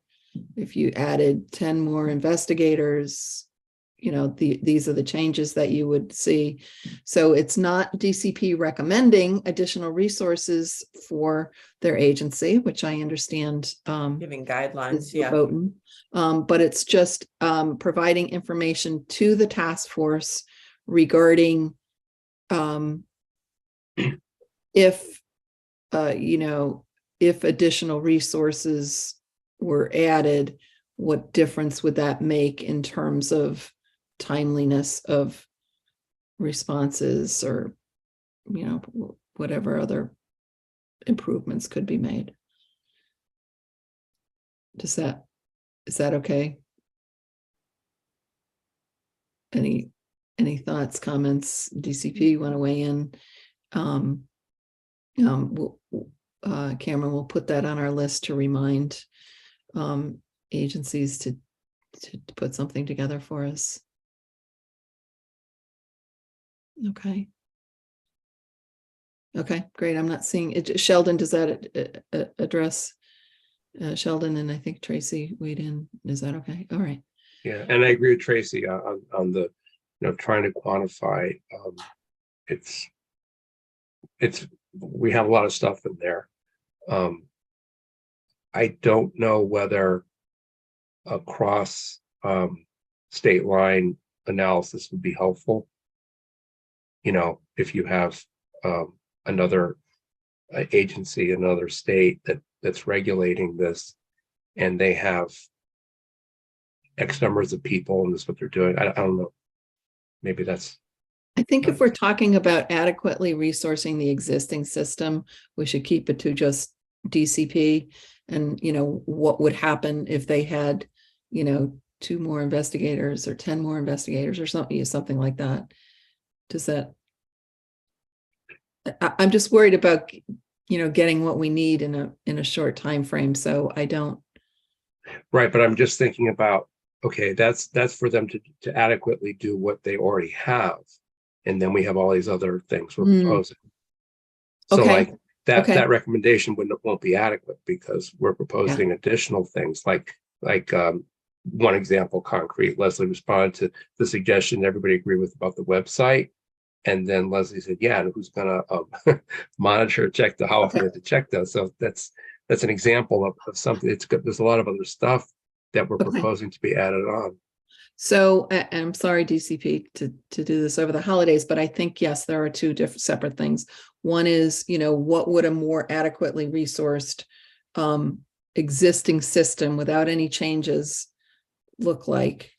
What, you know, improvements would result? And number 2, can you cost out the green highlighted things to the best of your ability?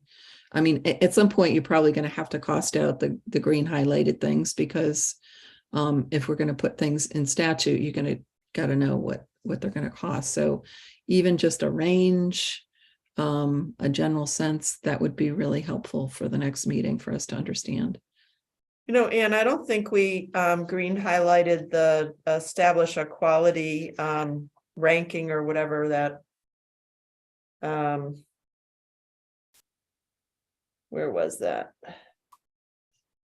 Institute a quality rating system by the state of each agency. Yeah. Or by state. So that should be. Shouldn't that be green highlighted? There's got to be some cost in instituting something like that. And not only that, I mean, DCP should feel free to say what things you think are going to cost money. I mean, this is just us. Yeah.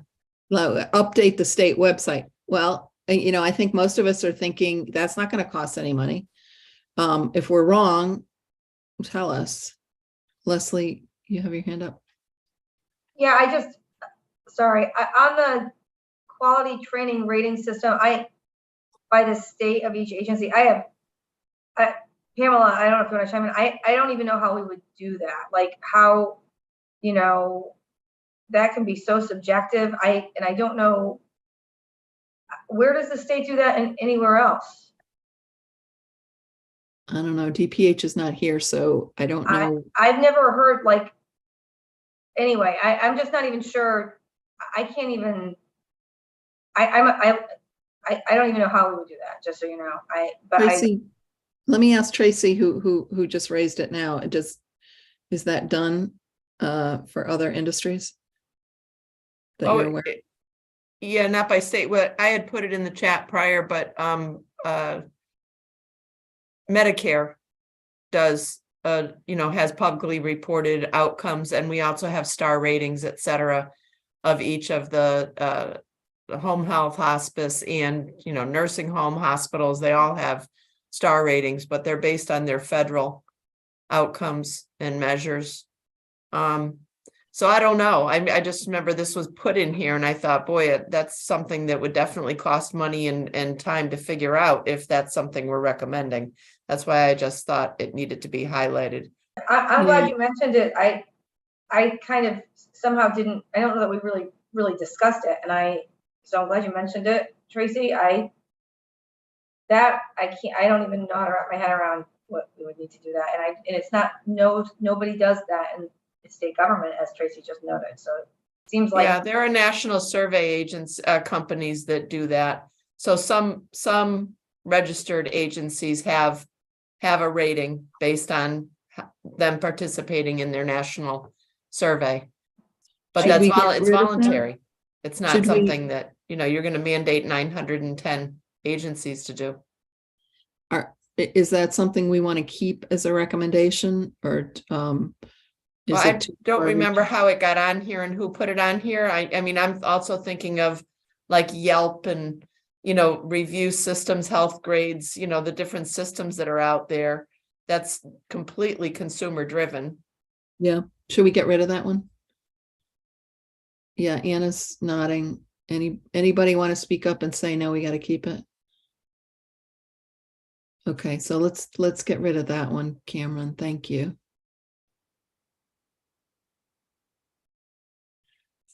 Okay. But DCP, anything on here that you think is going to cost money? You want to tell us how much it's going to cost? Let's hear it. I mean, not right now. I mean, take a couple of weeks to figure that out. All right. Anything else for next time? And I hope Mark is going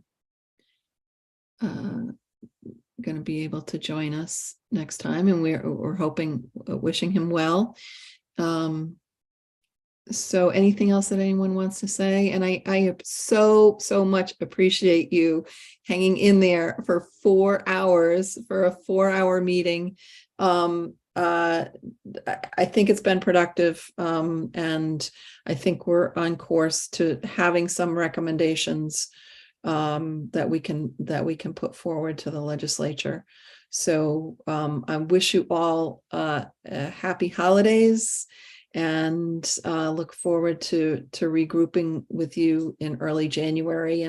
And don't forget to get your items, both your prioritization and your recommended changes to Cameron before the end of the year, or by that Monday after the 1st. Okay. So if there's nothing else, thank you very, very much. And we'll see you in a couple of weeks. Bye.